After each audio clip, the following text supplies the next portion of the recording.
parents should know about kids in cyberspace, Monday at 11 on 7. College Football Today is a special presentation of ABC Sports. Live from Pasadena, California, ABC Sports College Football presents a Pac-10 matchup. Folks, it's the Battle of Los Angeles, featuring the 13th ranked men of Troy and the UCLA Bruins. We're at the Rose Bowl, where today passions will run deep. It will be emotional. Tempers will flare. We will have heroes, and we will have heartbreak. Good afternoon, everybody. I'm Mark Jones in the house, and welcome to the 64th edition of this series. This is USC's last chance at the Rose Bowl, while Bruin players tell me to a man they love the role of the spoiler. Let's take a look at the Pac-10 standings. Oregon and USC both at 6-1.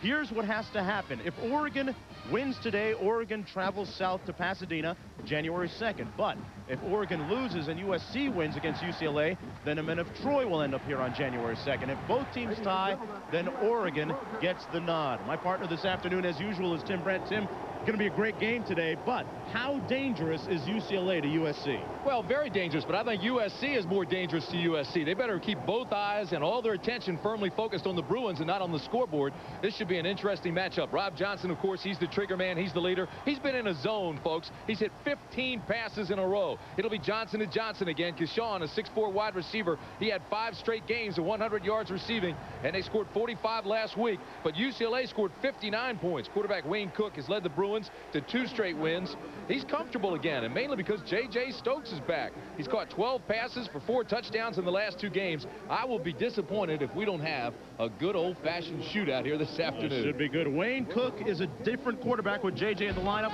The Trojans lead the overall series, but the Bruins have won 3 in a row. Back with the kick after this. Every company has an Edwina, the planner, the organizer, the one who tracks your packages. Only today, she's out sick, and you have to track them yourself.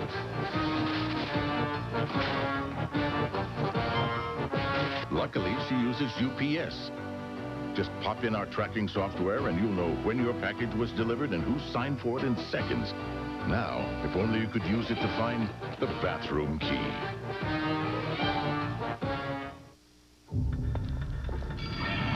Before you thought to dream, Canon had a vision. Before you have a problem, Canon has the solution. We have a way of looking ahead to give your office unlimited possibilities right now. When the rest say you can't, Canon says you can. Canon. Now you can. As your engine revs higher, the oil inside creates a hydrodynamic wedge, a protective layer that builds up and keeps engine parts separated. But as your oil's viscosity breaks down, so can the wedge. That's why Castrol GTX provides maximum protection against viscosity and thermal breakdown.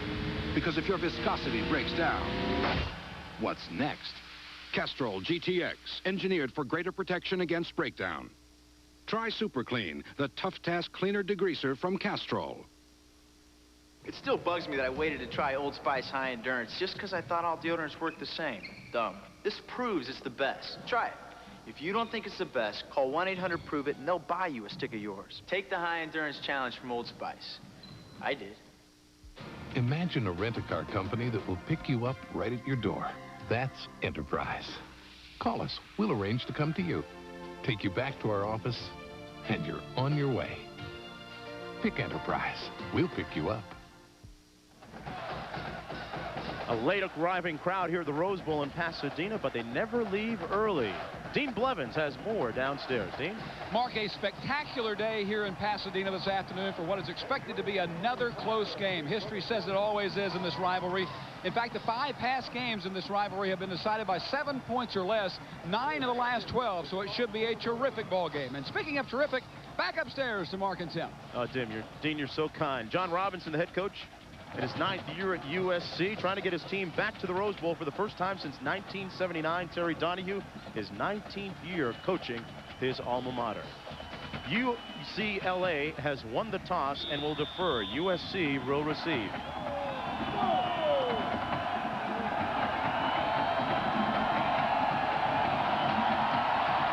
Ken Grace and Larry Parker back deep for USC, and it bounces 1 yard deep and goes through the end zone.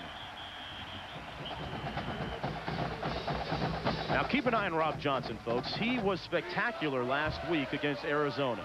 He completed 15 consecutive passes. He was in the zone. He did sprain his ankle a couple of weeks ago. He got it dinged again last week. We'll keep an eye on it. Tim, some of the keys to today's game. Well, UCLA really feels like USC is going to score a lot of points. They have to answer those points, and they want to keep pressure on Johnson. They also want to ISO Keyshawn Johnson, obviously, for USC, and avoid giving up big plays defensively. The Trojans with receivers that can stretch the field. Johnson sacked on the first play of the game at the 11-yard line. Philip Ward making the sack. I'll tell you, there's one of the keys of the game. Keep pressure on Johnson, and they do it out of the blocks. Philip Ward gets his 6th sack of the year. Watch number 97. Right-hand side of your screen like an explosion coming through with a swim move. Then use that quickness. Ward, 6'3", 225 pounds, came through like a bullet. A loss of 9 on first down. 2nd and 19. They hand it off this time to their tailback in another huge collision. Sean Walters got decked. And here's a look at the backs and the receivers now for the Trojans. Walters, the guy who just carried the ball. Not your typical Trojan tailback in terms of speed and elusiveness, but they can really pound you with Walters. Up front, they pound you with Tony Baselli, one of the top linemen in the country. He's at left tackle. Named to the All-American coaches team today, Tony Baselli, 6'8", 305-pounder. The Trojans going backwards. It's 3rd down and 20, looking to set up the screen. That's Green. Green out to the 30-yard line, and he does have the first down. A nice call, terrific execution that time. A pickup of 22 yards. You know, the lineman released so quickly, I didn't think they really sold the screen pass. But the pressure was coming. It always does on a screen. Johnson unloads it quickly and still takes the heat. And again, it's 97 Ward who takes him down. But look how it's set up, and there's no containment. UCLA came inside, did not stay outside to force it back into the pursuit. A pickup of 23 yards that time, and a first down, the first one of the game for USC. Leonard Green, the tailback, working out of the eye. Flags down in the field. Looked like a dead ball foul, like there was some movement before the snap. Just underway here in the first quarter. 0s on the scoreboard. Dead ball. False start on the offense. 5-yard penalty. Jim Vogeltans, the man wearing the white cap, our referee for this afternoon's game. Watch the right guard. You'll see him move right there. Boom. He's trying to get out of there. He's pulling in a situation like that, and he's trying to get a quick jump on the defense, but went too early.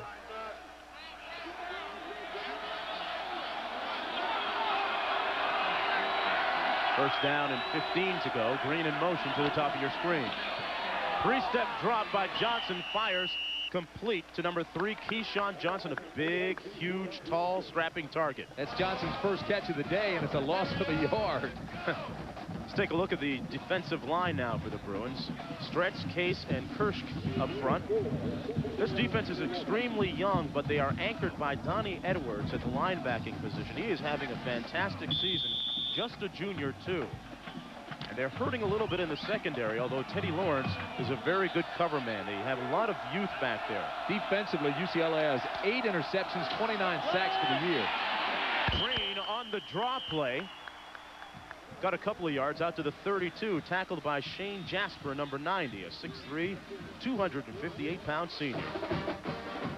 That'll bring up 3rd down and long. That's something that USC wanted to avoid, and yet it's the second time already in this series that they've had to go 3rd and long.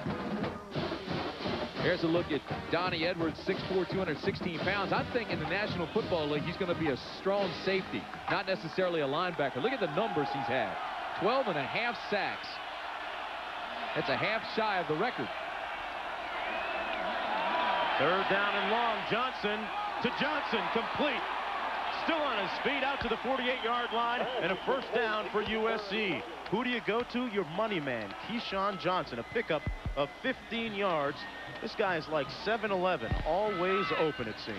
Two important things here. Number one, Rob Johnson again takes a hit because there was pressure from behind. Now watch the catch, reaching way behind. Keyshawn Johnson does a marvelous job of actually reconstructing his body and going backwards, almost like he was in sections, and pulled that catch in for the first down. Rob Johnson has now completed 3 in a row, bringing his total to 18 over 2 games. Tyler Cashman in motion. The handoff is to Leonard Green. Leonard Green gives USC something a little different from Sean Walters. He's more of a scat back. He quicks a little, cuts a little faster, a little more speed. Tackled by Shane Jasper and Philip Ward. You know, he's just coming back from a hamstring injury. Lenny Green is from Mount San Antonio College. He led the nation in all-purpose yardage. He's really out of Silver Spring, Maryland, but you say he gives him a little something different, and that's called explosion. 2nd down and 2. Backs out of the offset eye. This is USC's first possession of the game. Green outside, trying to turn the corner, and he's brought down to the 40-yard line. Gain of about 4 yards. Javelin Guidry providing support from his corner spot that time. He's one of those freshmen on defense. You know, you can give his own tight end, Tyler Cashman, credit for the tackle that time. Tyler was trying to get out and get a block, ran right into Green. Tim, do you think we'll see more of Green today? When you look at USC's defense, Sean Walters having a little trouble with that thumb? Well, you know, that may be the case because Walters didn't play last week because of the thumb. He has come in here, but again, it gives him a good changeup. So I wouldn't be surprised to see him go back and forth, use them both. Oregon State, meanwhile, up in Corvallis, tied at 0. Rob Johnson escaping out of the pocket, out of bounds at the 37-yard line. Brady Stretz with the pressure, forcing him out of bounds. Rob Johnson ran into Bow Wow on the sidelines. Bow Wow's been at UCLA forever. Rob, he stayed there to make sure that Bow Wow got up. Bow Wow's got to be, what, about 75 now? Part of the furniture out there. Absolutely. Great escapability here by Johnson. You can see how athletic he is, and he uses his feet so well. Now he just wants to get some positive yardage to get out of bounds. Now watch the collision. Boy, he comes into the sideline there, full steam, just ran into and he's got to be careful. They can ill afford to lose him. He was nicked up with that ankle near the end of the Arizona game last week. 2nd down and 6 from the 38-yard line. Single back set, 3 wideouts. That's Keyshawn Johnson in motion. Make that 19 consecutive completed passes for Rob Johnson. Johnson. How can you beat it? And it's a well-designed play, I'll tell you this. He's the inside receiver again. They send guys down to clear the area, then just slide him underneath. Just get him into the flats. This is a high percentage pass, and it's well executed by USC. Johnson has completed 4 straight passes, bringing his total to 19. He needs 7 to tie the NCAA record, 6 to tie the Pac-10 record. Pretty impressive drive so far in the early going by USC. The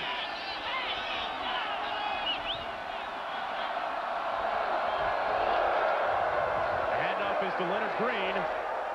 Green up the middle, running over the left guard, Chris Breimer that time. Gained about 3 yards. Big win for Virginia. You know, coming into this game, the Trojans felt they had to have success on 1st down.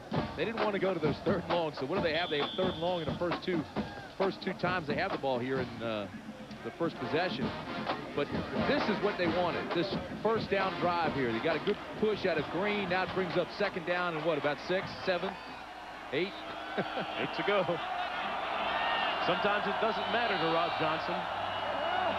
He's shown a lot of poise when he's healthy. And he completes the pass again down to the 20-yard line. That time he found Keyshawn Johnson once more. And it's 20 straight.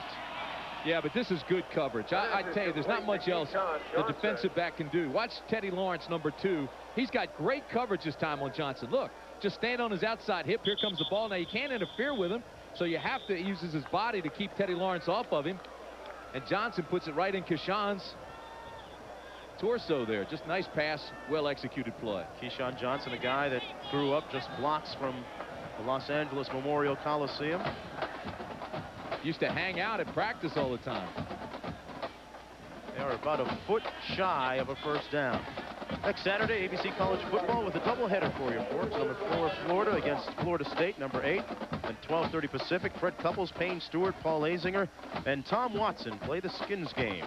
And that night, the Fighting Irish and Notre Dame tackle the USC Trojans at 5 p.m. Pacific, all next Saturday here on ABC Sports. And it starts at 9 a.m. Pacific time. 3rd down and about a foot to go. UCLA's gone from a 5-2 to a 3-4. They're trying to get more speed out of the linebackers. They're trying to keep pressure on Johnson. Green and Barnum out of the eye. Barnum is the fullback. Green the tailback. Green gets it. He didn't get the first down, though. I tell you, that's great play by the linebackers we just talked about for UCLA. Smalley and Jasper loaded up into gaps and just punished Green on that play.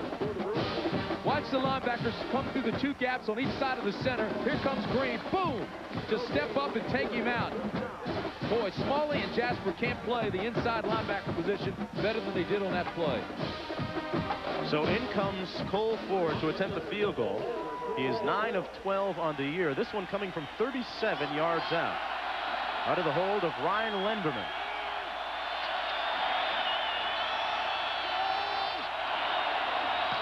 They get it down, and it is right down Main Street. Cole Ford puts USC on the board first, capping an impressive drive, which went 13 plays. So with 8:08 on the scoreboard left in the first period, USC leads UCLA, courtesy of this. Stay with us. That's an old country. That's really old. Man, is that old. Only a country this young could create a car this cool. The Chevy Camaro. 2 airbags, fuel injection, and a double wishbone suspension. Hey, you're only young once. The new Camaro. It's genuine Chevrolet. Out of all the California champagnes under $9 ranked by the Quarterly Review of Wines, Tots was named best, which means you only have to try one. Tots, rated the best California champagne under $9. If you feel like you're not really in control of your insurance planning, you should talk to a MetLife representative. Get Met. It pays.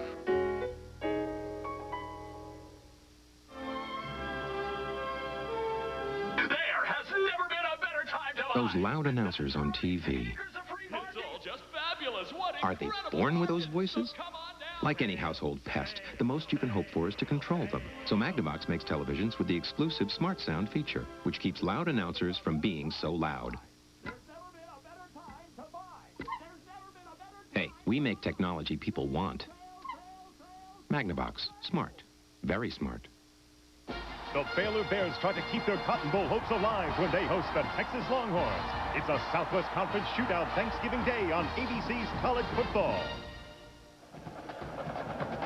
Cole Ford with a 37-yard field goal, and USC holds a 3-0 lead here in the early going in the first quarter.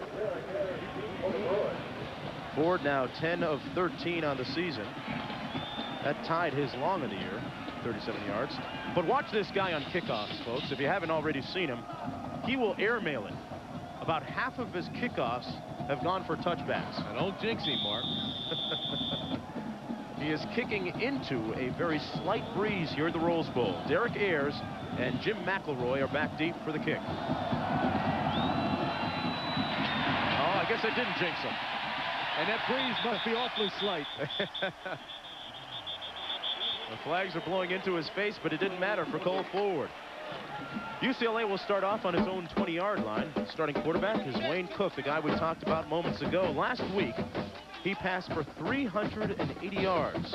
That's 4th best in school history. This guy's a different quarterback with JJ in the lineup, and he also threw 4 touchdown passes. Another look at that kickoff by Cole Ford.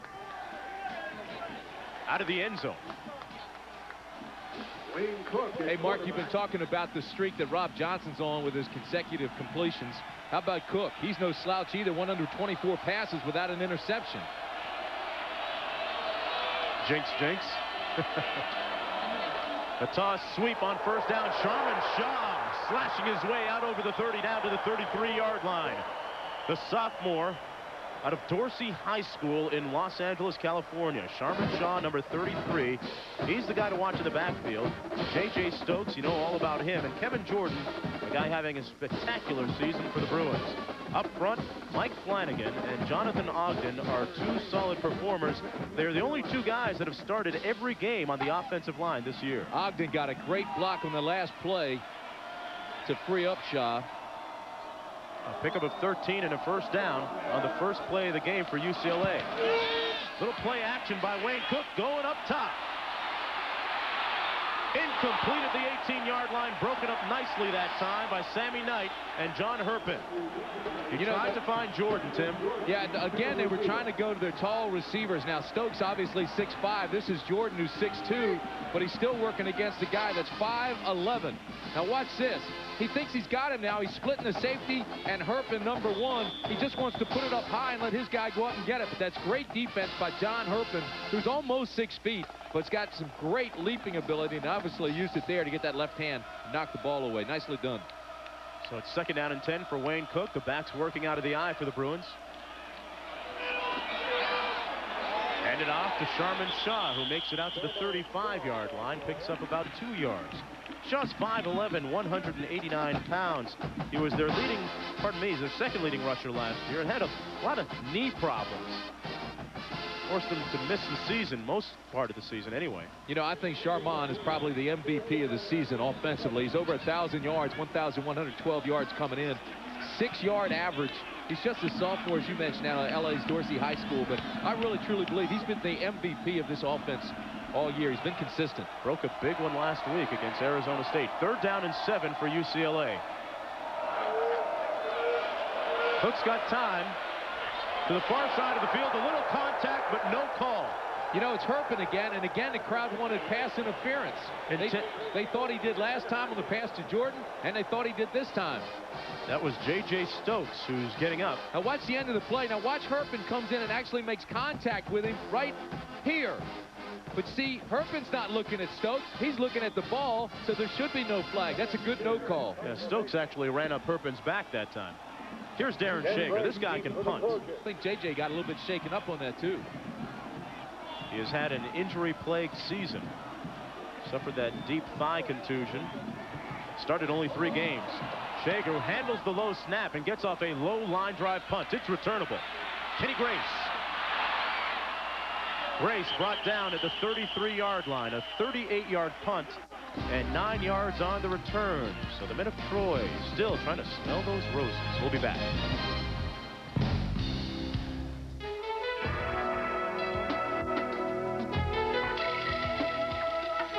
Perhaps being ranked best model in his price class in initial quality by J.D. Power and Associates puts the Geo Prism on something of a pedestal. But being priced starting at $12,050 puts Prism very much within reach. Get to know the car ranked best in its class in initial quality. Geo Prism at your Chevrolet Geo dealer. Do you know what Hitachi makes? Ready? Go. Does Hitachi make camcorders, yes, barcode readers, yes, hydroelectric power equipment, yes, clown noses, no, power tools, yes, TVs, yes, MRI systems, yes, beanies, no, oscilloscopes, yes, micromotors, yes, mass transit trains, yes, tongue depressors, no, PBX phone systems, yes, catnip, no, semiconductors, yes, lots of products, lots, over 20,000. Yeah, but who's counting? Geo Prism has a beautiful interior and comes with standard dual airbags, crush zones, reinforced door pillars, and a rugged steel safety cage, which helps explain why the interior still looks this beautiful, even when it's in this car. Call 1-800-GET-TO-KNOW and get to know the new Geo Prism.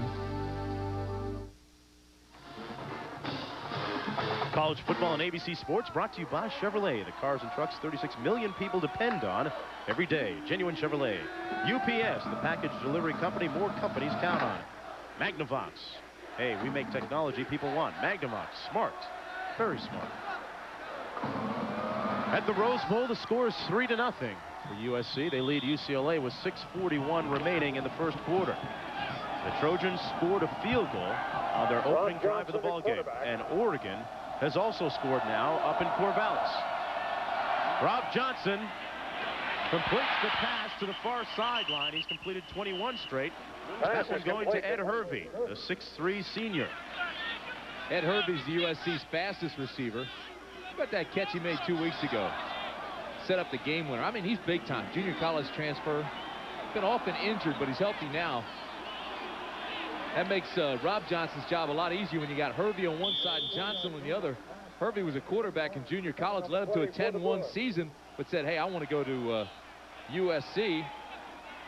They don't need a quarterback. I'll play wide receiver, and he did. It turned down a lot of other important and big schools. He's only played in 4 games this year because of a sprained knee. They run it this time. That's Sean Walters. And he's brought down at the 42-yard line, running off tackle over Tony Baselli. How about this for balance now? 14 plays. USC has gone 6 passes, 8 runs.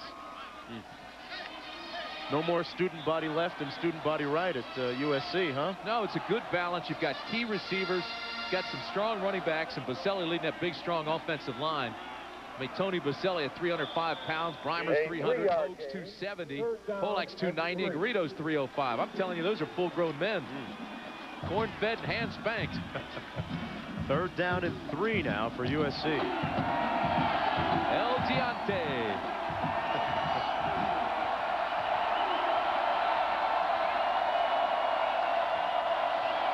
Quick 3-step drop. Johnson finds his receiver, Keyshawn Johnson, at the 44. Complete to Keyshawn Johnson.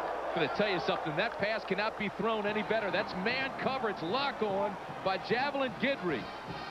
Watch this. The 2 number 3s battling. This is lock on coverage. 3 against 3. Guidry against Johnson. Watch how this ball is thrown.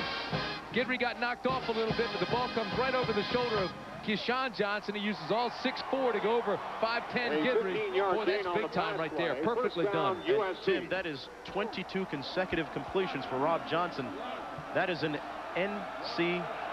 That tied the NCAA mark, a new Pac-10 mark. And he fumbles it here. The Bruins have the ball at the 43. And look who it is. Ward, 97, and Johnson slow getting up again. Philip Ward has caused havoc today. Now it was Smalley that made the hit. Ward gets the fumble. Rob Johnson's in trouble right away. The fullback blocks, kick everybody past the pocket, but the pressure comes up the middle from Stretz. Then here comes Smalley, 40, who knocks his arm. Boom! And then Ward gets on at 97. Great play. Everybody hustling, flying around, hitting the football, recovering, and it gives UCLA good field position. USC with a very favorable turnover margin. You won't see that happen often. One of the top teams in the country with respect to turnover margin. Here's Sharman Shaw, flagged down at the 44-yard line. This one might come back because of a USC hold. Pardon me, a UCLA hold. We'll wait and see, though. I'll tell you this. The flag was thrown right at J.J. Strokes. He gets up and he looks around like, who, me? Come on. And it is against the Bruins. That rumble we heard from Corvallis. John Saunders, tell us what it's all about. Well, Mark, as you know, if Oregon wins this game, they're headed to the Rose Bowl, and USC is out of the running against Oregon State today. Danny O'Neal to Gino Filya for the touchdown, 18 yards, 7-0. Ducks have the lead. Mark. All right, John, you know, Danny O'Neal, Tim, I think, might be one of the more underrated quarterbacks in this conference. I agree with that. How about that guy right there? Last time they went to the Rose Bowl at Oregon, he was an end. He said he wanted to know the score today. I'm not sure it's for his alma mater as much as it is if Oregon stumbles and USC wins, they're going to the Rose Bowl. But he wants updated scores throughout today's contest. First down and 18. UCLA with the ball on the 35-yard line, their own 35. Shaw on the counter. Has this guy got quicks or what? Shaw down to the 45-yard line, brought down by Brian Kelly, but he picks up 20 yards and has a first down for the Bruins. I'll tell you this, if you're USC, you better squeeze the Sharman because this time he's breaking one-arm tackles. Here we go from the end zone. Take a look at it now. You're in the secondary. And watch number 33 go to work. Number 1, they pull the guard and tackle, like the counter tray. Look at the hole they open up for him. Now there's one-arm tackle he breaks. Here comes another one. Boom. Get through that one. Here's another one. Keep those legs driving, and he picks up another 2 yards. He now has 4 carries, 38 yards. Wayne Cook with a little play action. To the 28-yard line. That's J.J. Stokes. Stokes pumps up the fans. A pickup of 21 yards and a first down. John Herpin in on the coverage for USC. Mark, I can't help but think about the other night when we were at UCLA's practice. We're standing behind the offensive huddle, and Wayne Cook comes over, and we say, hey, how nice is it to have J.J. Stokes back? He just lit up. He said it makes everybody else on the offense that much more valuable. He just takes the pressure off, makes the other receivers better receivers, opens the game wide open for me as a quarterback. He just lit up when we talked about J.J. Stokes. What a season it could have been for UCLA had he been healthy the entire year. The screen pass took a long time to set up. Here's Shaw. Sharman Shaw down to the 18-yard line. Tim, that appeared to take a little too long in setting up. Not sure, though. Jeff Kopp making the tackle for the Trojans. You know, last week we told you UCLA scored 59 points. Here they've got their best drive going after their best field position after the turnover. In 10 games, UCLA has started 21 different players on offense. Injuries have killed them. You can't get any continuity like that, and it hurts you badly. Obviously, Terry Donahue has had that kind of season. The offensive line has been a makeshift offensive line all year. The record to date, 4-6. But that's just on paper. They're much better than a 4-6 team right now, the way they're playing. Shaw, the workhorse today. Shaw down to the 7-yard line. They are just chewing up real estate on the ground. Brian Williams made the tackle, but not before an 11-yard pickup by Sharman Shaw. He came into the game the 3rd-rated rusher in the Pac-10 Conference. Talk about a makeshift offensive line. Right now, they're firing out and dominating the line of scrimmage. Watch this. Watch how they get off the ball. Boom. Everybody firing out. Little trap in there. Pull the guard. Open up the hole. Shaw takes advantage of it. He's staying right on the hip of his lineman and exploding through the holes, getting by the linebackers. A very healthy 9.8 yards per. That ain't bad. And he tries to add to it here. Got about 1 yard that time. You know, it's interesting to look at Sharman Shaw. He's been prominent so far, and so has Keyshawn Johnson for USC. The two of them are former roommates. UCLA inside the 20. They've scored 24 of 28 times and 16 touchdowns. That's fairly impressive. They've been successful inside the red zone. That's where they are now, and they have to take advantage. Terry Donahue was telling us on campus the other day in his office, I know USC is going to score, but we have to answer those scores. We've got to get into the shootout with them. On 2nd down, goal to go. Shaw again. Shaw, no signal yet. He's down at the 1-yard line, tackled by Sammy Knight. So it'll be 3rd down and about a yard to go. They're that far away from the end zone. Very quickly played first quarter. You know, I think UCLA really wanted to stay out of it between the tackles down inside the red zone, down near the goal line. They wanted to go down from the tackle outside, maybe throw a little pass in the flats or get to the corners. Looking for that rhino package, as they like to call it here. But the way the offensive line's firing out, I think they can go up the middle. Let's see what happens. Nothing doing. Oh, they stuffed it up the middle. What a charge that time. Darren Washington got the call, but he didn't even make it back to the line of scrimmage. Tremendous penetration up front from Lowry, Kennelly, and Russell. Boy, that's amazing. You know, I guess Terry should have stuck to what they wanted to do. Offensively, they wanted to go outside the tackles. Look at this. I mean, that's a big-time play.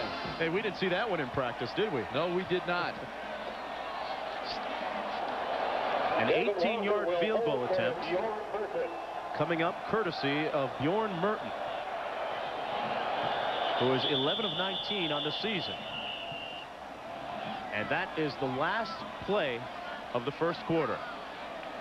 So we'll line it up when we come back on a beautiful sun-splashed day in Pasadena, California. It's 3-0 for USC. Paramount Pictures invites you to leap into the future of adventure. Red alert! All hands to battle stations, cut the Picard to the bridge! Travel to the limits of time and space as the next generation of heroes takes you beyond the final frontier. Make it quick! Let's try and cheat death together. Warp 1, engage! Yes! Star Trek Generations, rated PG. Now playing at theaters everywhere. No, they were incredible. They were talking. My first feel, you know? Keep me standing here. The sexy one. Was schon mit dran? Ja. Na, das stimmt. The nasty one. Smell me. I know what you're thinking. Naughty, naughty. The wild one. That was my The male one. The female one. CK1. A fragrance for everyone from Calvin Klein. Goodyear announces 25% off some of our most popular passenger, performance, and light truck radials. 25% off. But you gotta hurry. The sale ends December 3rd at participating Goodyear retailers. Hey, Remington, shave this. Remington's created the triple foil, the only shaver with 3 narrow microscreens for hard-to-shave places on hard-to-shave faces. The Remington triple foil. If you can grow it, we can shave it.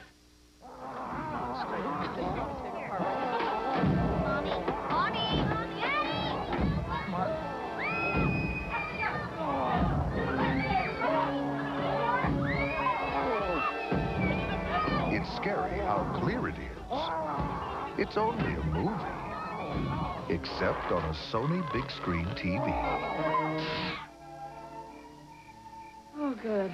Something romantic.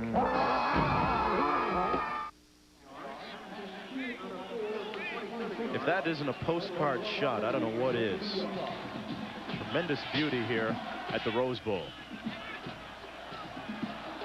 Out of the hold of Kevin Walker. This is field goal attempt of Bjorn Merton. It'll come from 18 yards out. He's 11 of 19 on the season. All-American last year as a freshman. And he got it. Bjorn Merton ties the game up for Terry Donahue's UCLA Bruins. We're even at 3 apiece. Stay with us.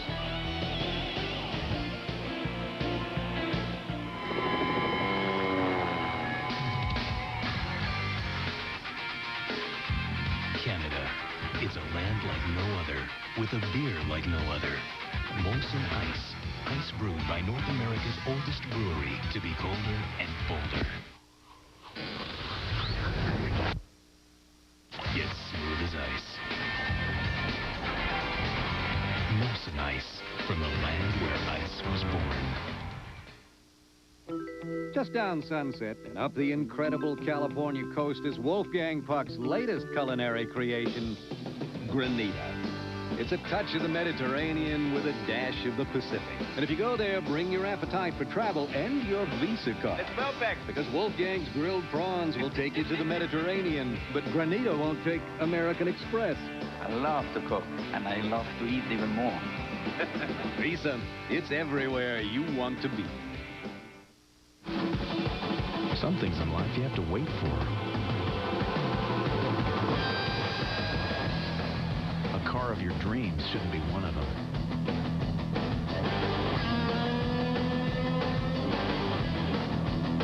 The Chevy Camaro. 2 airbags, fuel-injected V6, anti-lock brakes. It's $14,750 worth of genuine Chevrolet. Greg Andrusik set to kick off for the UCLA Bruins. 14:58 remaining in the second period. We're knotted at 3. Boy, here's the big play. Look at this. This is big old number 79, Stuart Gage, 6'4", 310 pounds. That was 3rd down and goal inside the 1. UCLA with the, or USC rather, with the big stuff inside the 1 and forced UCLA to kick the field goal. How did he get through so easily? He was unblocked.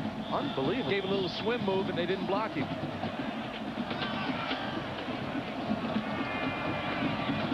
Ken Grace is back deep. breaks at the 7. Looking for an alley. Finding a small one, which takes him out to the 29-yard line. Let's take a look at the first quarter statistics. Well, UCLA had the advantage in that first quarter rushing the ball. They ran for 55 yards, but USC with Rob Johnson on fire still zoning it. 76 yards passing. Total yards pretty well even. One turnover obviously made the difference and shortened the field for UCLA after USC turned it over, but time of possession, USC has a little bit of advantage there. If I'm UCLA, Tim, I've got to feel good about the fact that I've established a pretty good running game right now with Sharman Shaw. Right now, Rob Johnson at the helm for the Trojans. He's completed 22 consecutive passes going back to last game, but he hands it off to Leonard Green, who takes it out to the 38-yard line. Let's go downstairs to Dean Blevins. Guys, joining us now is John Barnes. He was a fourth-team quarterback 2 years ago for UCLA. Came in through for 385 yards, 3 touchdowns to lead an unbelievable comeback and a win for UCLA. Your thoughts?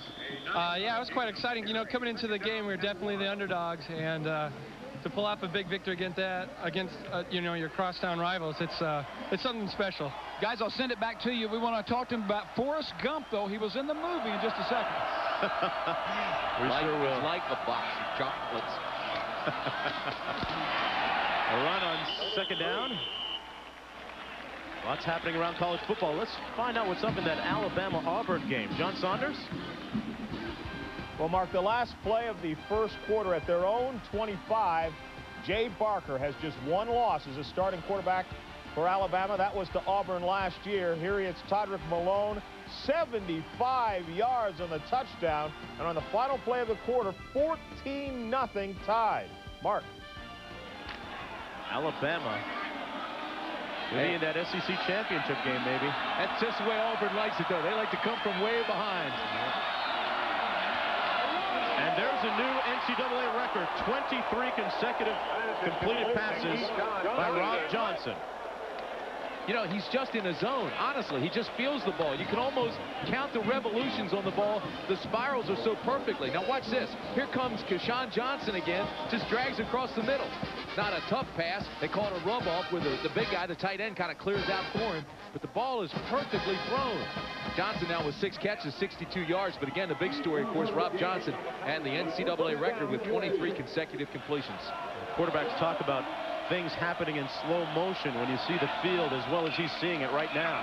This time he hands it off out to the 38-yard line. Downstairs for more on the Gump story, Dean. Yeah, all right. As I mentioned, John Barnes was in the Forrest Gump movie, and show us a reenactment.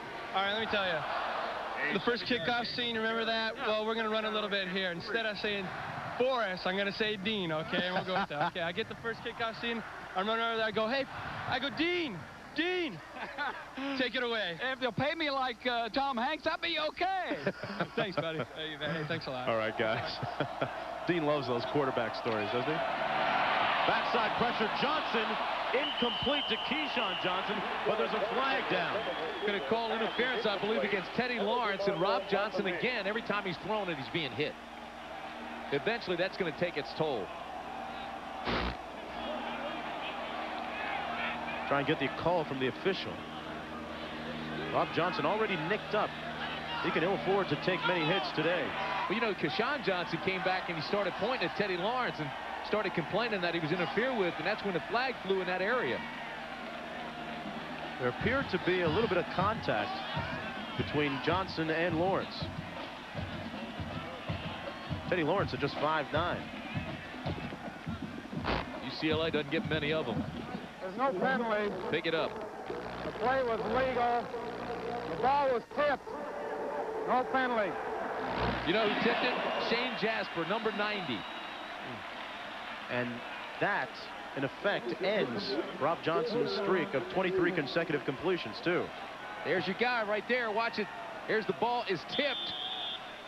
That means any contact can take place now. That ball is up for everybody's grab. Good call by the official. 3rd down and 3. Here they come. The flanker screen. Keyshawn Johnson's got room, folks. Keyshawn Johnson down to the 10. A well-executed flanker screen and a pickup of 28 yards. The Trojans within striking range. You know, I think this ball was tipped again. It came with the outside linebacker, Tim Waddleton, 47, and he got a hand on it. It changed the entire trajectory of the ball, and yet Keyshawn Johnson, watch this now. See if you don't see this ball tipped by 47, Waddleton. Rob Johnson looks, here comes 47, no question about it. And Keyshawn just concentrates and takes it in anyway. A handoff to Green, who hand walks and falls forward down to the 8-yard line. Oregon State has scored against Oregon up in Corvallis, but here's the catch. They missed the extra point, so the score is 7-6. Oregon leads up there. You know, I'm going to tell you something. Oregon State always plays well against Oregon. Ducks have a tough time at wishbone of Oregon State's. Yep.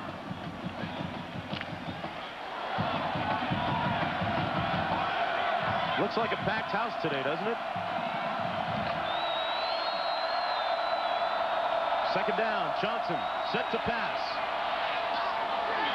Incomplete in the end zone. Streak is broken. Javelin Guidry, one of the youngsters back there in the secondary, a guy who's been sliced and diced for a couple of weeks, came up with a huge play that time. I think Rob Johnson checked off. He looked to the right side and then came back to Keyshawn Johnson. Watch this. This ball's coming right at you. You're the safety. Boy, I tell you, that is outstanding defense by Lawrence and Guidry. They have been playing well on both corners. Javelin Guidry, the brother of Paul Guidry. Guidry actually got a hand on that thing and knocked it back off the ground, back up into the face of Keyshawn Johnson. They can get a first down without scoring a touchdown. The screen pass to Green, and they will get neither. A loss of a few yards back to the 12. Abdul McCullough making the tackle on Leonard Green. So in comes Cole Ford in the field goal unit. We expected a shootout. So far, we're getting all field goals. You know, in a situation like this, though, Mark, you're playing defense. You have to be aware of the fake field goal attempts. Just not that it's going to happen, but you have to be conscious of it and make sure you maintain containment. Ford, who made one earlier, Tim, will kick this from 29 yards out of the hold of Ryan Linderman. High snap, they get it down. And it's good. So we've got 3 field goals. Still waiting for some touchdowns. 6-3, the Trojans lead.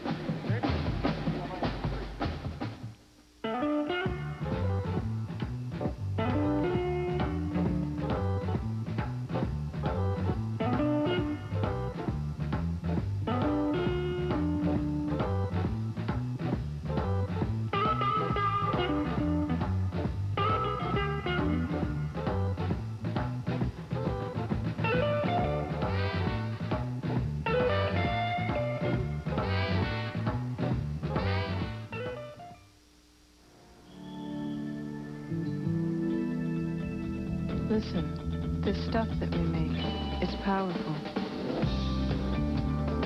It makes you powerful. Stuff that we make, it's powerful. Take it. Listen. Gather up your ideas, run with them. It makes you powerful. Just do something amazing. We're in your corner. We can't wait to see what you're going to do. The stuff that we make, listen, listen, listen.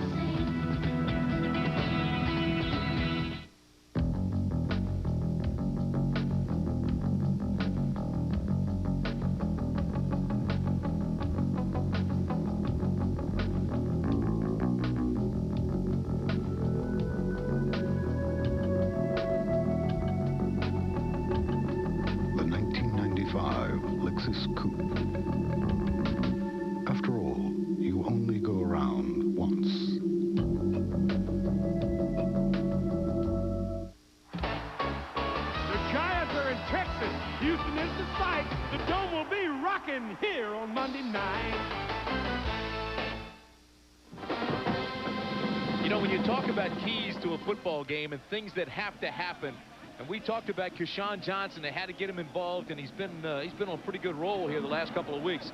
7 catches, 89 yards already in this ball game. You've got 10:45 remaining in the first half. I mean, that's a great season for a lot of receivers. He's got 7 for 89 yards already. Very talented player, and a guy who really works hard at the game too. Comes in and drops by the athletic offices, watches a lot of tape and film, hangs out with the coaches. Look at the last scoring drive by USC. 10 plays, 59 yards, capped by that 29-yard field goal by Cole Ford. You know what else I like about Keyshawn? I mean, he's just having fun. He's like a little kid. He's always smiling. He's a very intelligent guy, knows the game. As you said, works hard at it. But, I mean, he's loose. He's out there just having fun. And it's fun when Cole Ford kicks it out of the end zone for USC.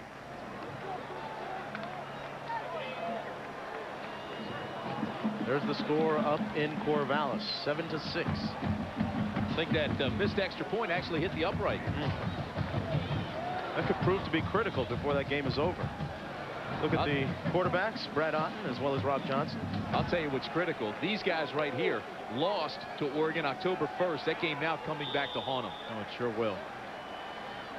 Brad Otten came in at the tail end of the game last week against Arizona for the Trojans. Did a great job.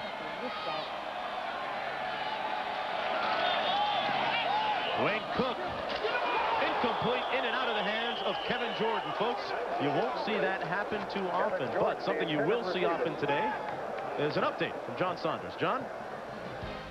Mark, the Ducks and the Beavers, and the Ducks punting out of their own end zone. Matt Belden back there. But getting in is Larry Bumpus, who gets a hand on it for the block. The ball is loose. Chris Cross falls on it for the touchdown. They missed the point after, but it's just a 7-6 lead now for Oregon. Mark.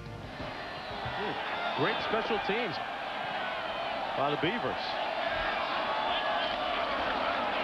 Play action by Cook for Stokes. Boy, is he a big-time player? You tell me. Completed the 42-yard line, a pickup of 22 yards. Gerald Jamal Stokes. Keep in mind, you only need 1 foot in college football.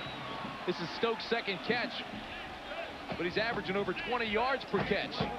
This ball is well thrown. I really thought it was going to be over his head, but watch, he uses that 6'5".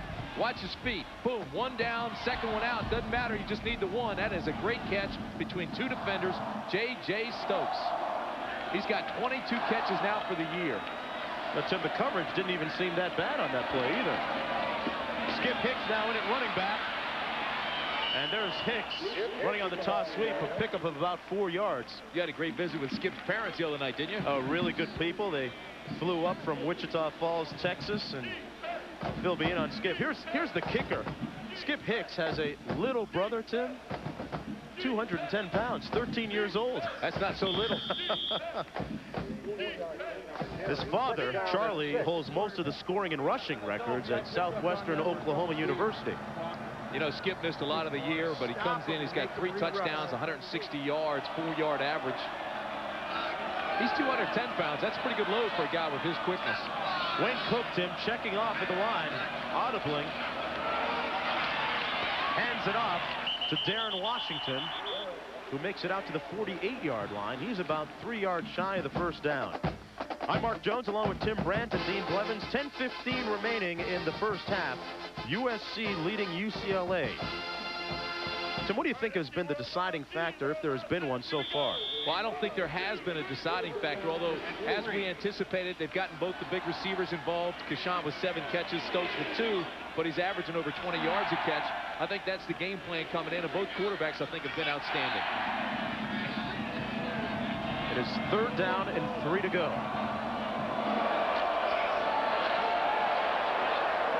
Cook complete to Jordan. He's got the first down at the 41-yard line. Kevin Jordan has just surpassed the yardage total for a season and broken the UCLA record, a record that J.J. Stokes set last year. Again, it's man coverage, lock on, one-on-one. Watch this. Herman's number 1. Here comes Jordan. Jordan's had 29 catches in the last 4 games. Just does a little hook route. The ball's waiting for him when he turns. Good zone coverage on the other side. Looked like a combo defense, but no question, Herman was locked on to him.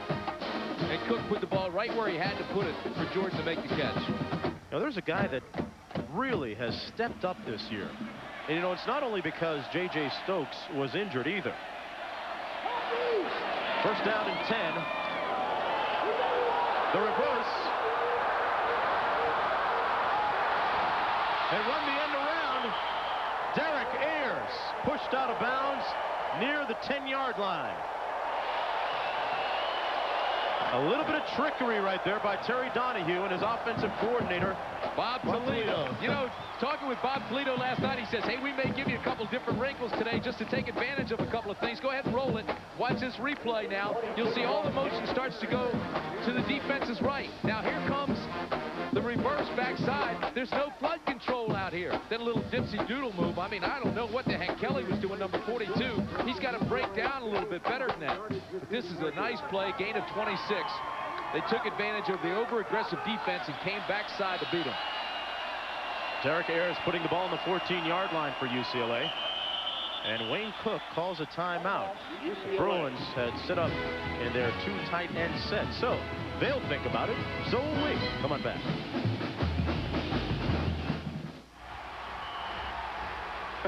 Fooled you. Now see if you're any better at guessing which is the real thing and which is Hitachi Ultravision. Too tough to call? That's because of Ultravision's ultra clear, ultra sharp, and ultra bright picture. Hit it! Okay! Ultra clear! Ultra sharp! Ultra bright! Ultra vision! Maybe she wants my autograph. Maybe! Yeah! Ultravision. Only from Hitachi. Control is everything. And once you got it, everything else just falls in place. Pert Plus, one smart shampoo, control-enhancing conditioners. It just works. My hair does what I want. That's enough for me. He knows the streets. Good news is you're only 5 miles from East LA. Bad news is it's that way. And the moves. He just doesn't know when to stop. Not supposed to be. It'll be right down. Keenan Ivory Wayans, a low-down, dirty shame. Rated R. Starts November 23rd. What could possibly be as precise as the tolerances within one of the finest Swiss watches available? How about some of the tolerances within the engine and suspension of one of the finest automobiles available? The newest Lexus ES 300. Let others follow.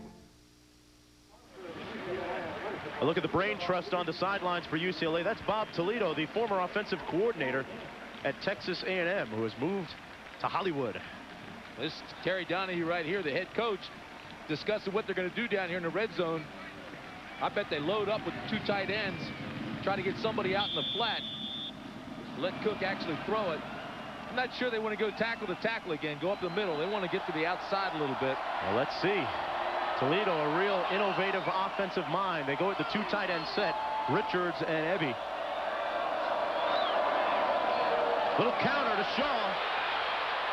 Down to the 7-yard line. Honey dip, Skip Hicks. See how they headed to the outside tackle?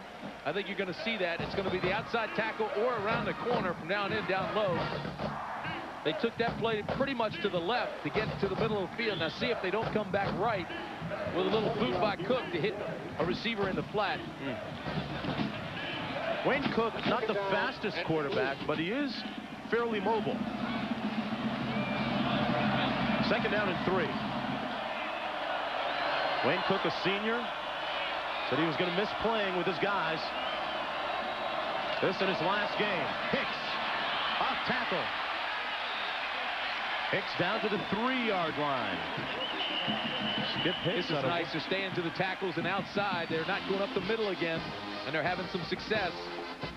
Well, tonight on ABC, a world premiere on the ABC family movie. The Olsen twins tackle the great outdoors, and Martin Mull, How the West Was Fun, followed by an all-new The Commish tonight on ABC.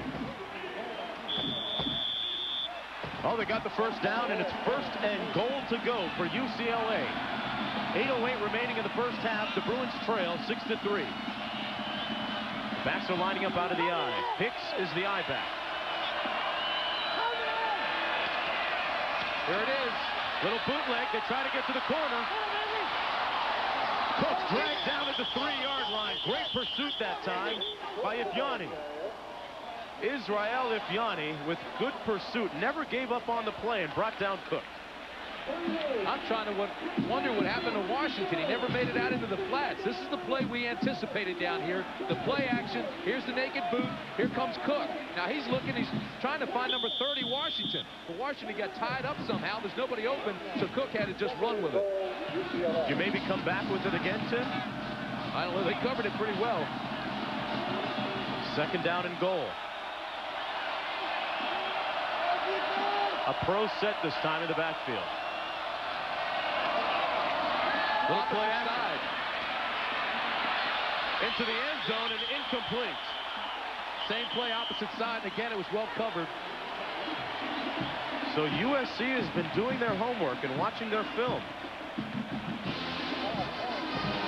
They came with the play action and tried to hit the corner hard again. They don't have the rhino set. It's a little different look. This time they'll use a little cross buck there with the play action and the fake, but it's basically the same play. And again, the guys are tied up. There's nobody open. So Cook wisely throws it away. Jamal Clark, the third-string tight end, was in the vicinity. But not even Manute Bull could have got that. You know, UCLA's averaging almost 8 yards a run. Well, they've tried to pass it twice and failed. The pass again. Cook can't pull the trigger. Now he does. Incomplete. Broken up by Sammy Knight, the strong safety intended for Kevin Jordan. But a tremendous defensive stand by the Trojans. 3 straight plays. The defense could not cover any better. Little combination defense. They ran a little cover 2 earlier. But I mean, they have just shut down UCLA pretty well here down inside the red zone. Cook has nowhere to throw, so he tries to force it in, and guys are all over it. There's Knight, number 9. Herpin was there. Bjorn Merton, whose 20 attempts on the season are a lot, has made 12 of them. This one coming from 20 yards out of the hold of Kevin Walker.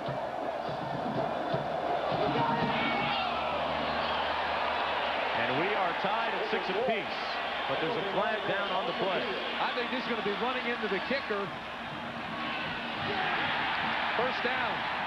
Incredible. If that's what it is, that would be a major blow to the defense for USC, who just did a great job. See if Gerald Henry Ford, number 4, coming off the corner, doesn't make contact.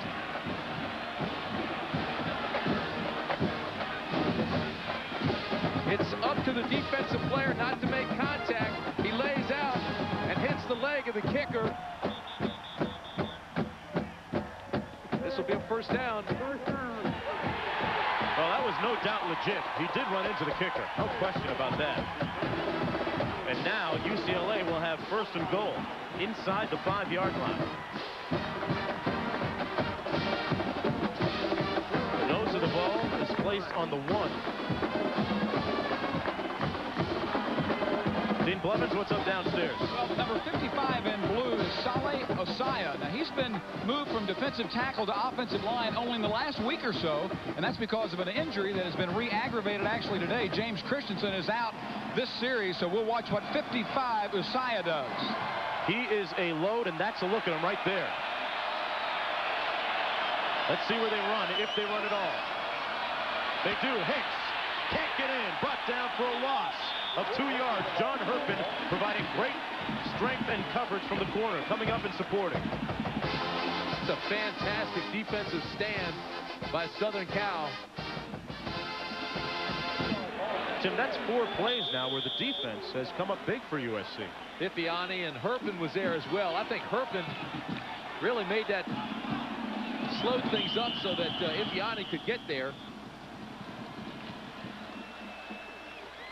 Timeout on the field called by USC. So Wayne Cook will talk it over with Bob Toledo and Terry Donahue.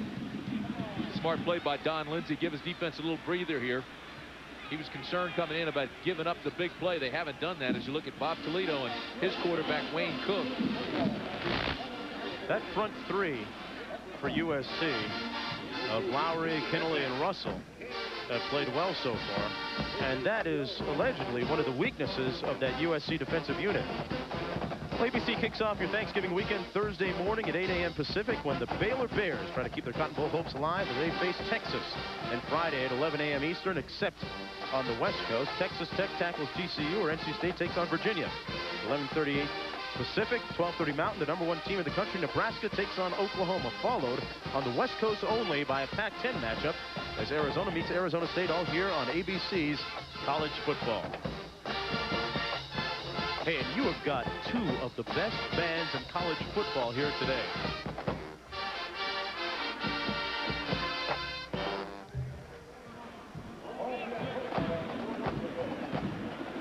You know, the other thing that we saw UCLA work on in practice this week was the option with Wayne Cook.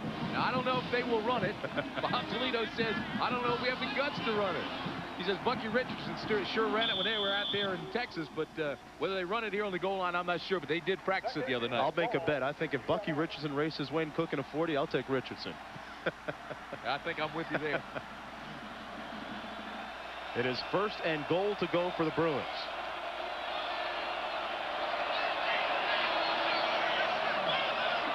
Backs lining up out of the eye. Hand it off. That's hits, and he's brought down at the 5. For the 2nd consecutive time, they go to Skip Hicks.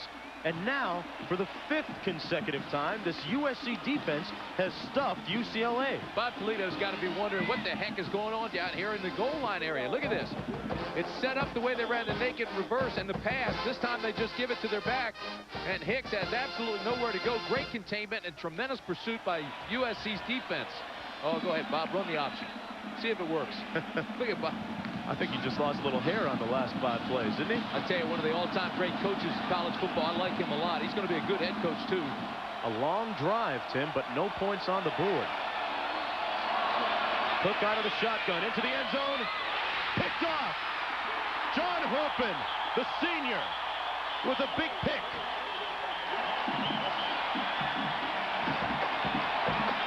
Well, we talked about his streak of consecutive passes without an interception. Now it's stopped at 133 passes.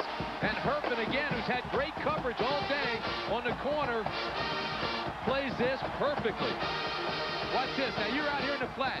Here's a back you key on. Now underneath, here he comes. There's Herpin, #1. Look at him. Inside out, make the pick and take it right away from Jordan. Folks, that's a big-time play by Herpin, who's a 6'1", 85 senior. And I mean, he read it, got the break on the ball, and made the interception. He has been stellar in the secondary for the Trojans over the last few weeks. Last week against Dan White in that Arizona offense, he got a pick and really frustrated the Arizona receivers most of the day. That's not one goal line stand. That's 2 on the same series because of the penalty. They should stand up and take a bow. Sean Walters in the backfield as Rob Johnson goes to work and delivers the swing pass out of the backfield.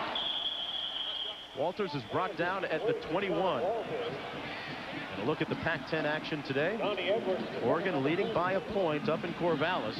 If Oregon wins today, folks, it's simple. They will fly south here in 6 weeks and take on Penn State in the Rose Bowl. And in the game, California leads Stanford. Boy, it's been a rough year for Bill Walsh.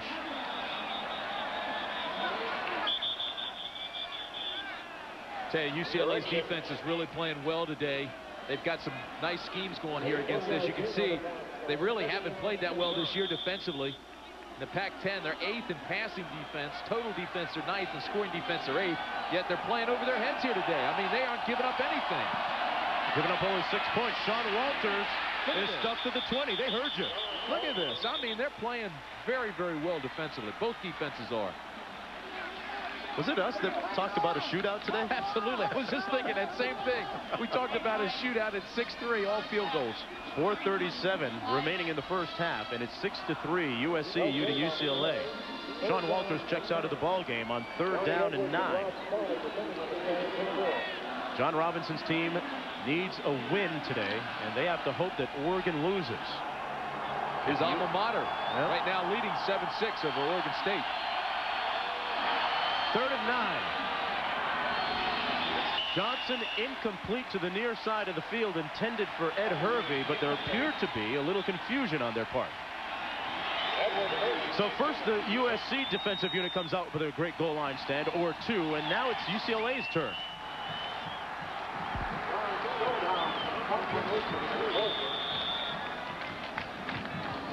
John Robinson has been through the battles here in this crosstown rivalry. John Stonehouse is into punt. He's averaging 43.7 yards per. Second in the conference, Paul Guidry back at his 35. Here he is. Guidry gets jacked at the 34-yard line. A 43-yard punt, 1 on the return.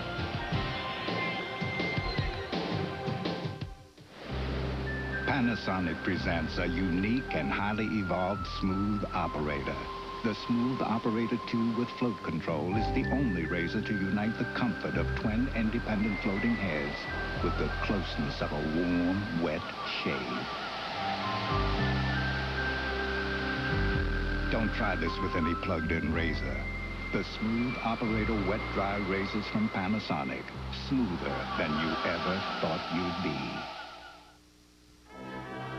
For more than a century, the University of Southern California has produced leaders in communications, government, medicine, business, engineering, law, education, and the arts. Students from 50 states and 100 countries draw energy and the Trojan spirit from all of Southern California.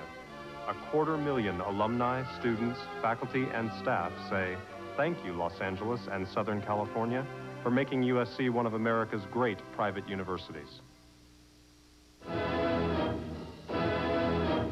It happened in 75 years.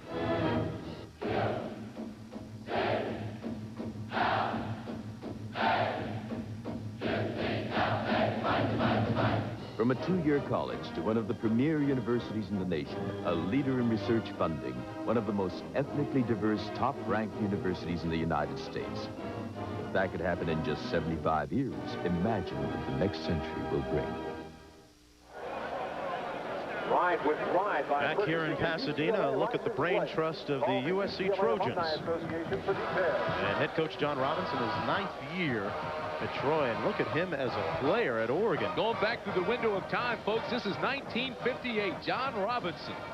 Players didn't wear earrings back then, huh? Love the haircut. Those have come back in style. They sure have. We have 3:58 remaining in the first half. UCLA with the ball on its own 36-yard line. Sharman Shaw's the I-back. And it's his ball to carry. He's brought down, and a flag is down now at the 40-yard line. You know, this flag was thrown again right at the UCLA guys, and it looks like Stokes is looking at it again. That's twice that we've seen JJ have a flag thrown right in his area. Boy, Alabama blowing out Auburn. It's 21-0. There's a look at Bob Toledo's former team, Texas A&M, having a good afternoon so far. Alabama's been quiet all year, staying unbeaten. Holding on the offense, 10 yards from the end of the run. Repeat first down. Let's take a look at J.J. Stokes, what he does. Well, the flag was thrown right at him again. He's got his hands on the outside shoulder. That's hard to tell. I didn't see him actually holding. I mean, he stayed wide on him. But the flag was thrown right there. J.J. said, "What's up with that?" J.J. Stokes missed a good part of the season. Started in just 3 games because of injuries. He's played in a total of just 5. J.J. had 7 catches last week, 2 touchdowns. Coming up at halftime, Prudential halftime report. John Saunders with scores and highlights. Busy day in college football today, folks, as we wind down the end of the season. But a big Thanksgiving weekend of football coming up as well here on ABC. Cook's going to pass. They screen it to Sharman Shaw. And he put it on the ground. The Trojans have it.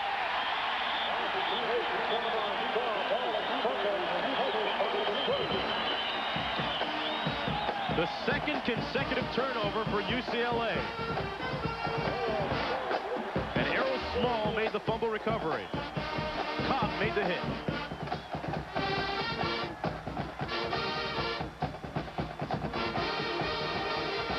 Shaw really got a nice block from 73 Sixton.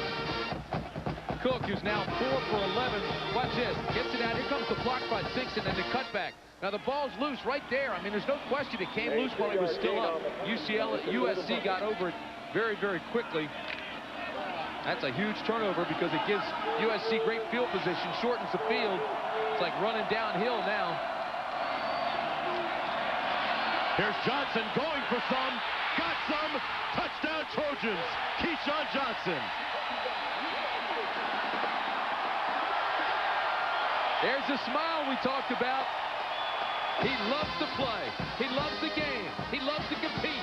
He loves to catch. He loves to score. He's big time. 8 catches, 118 yards, and a touchdown, and we're not even to halftime yet.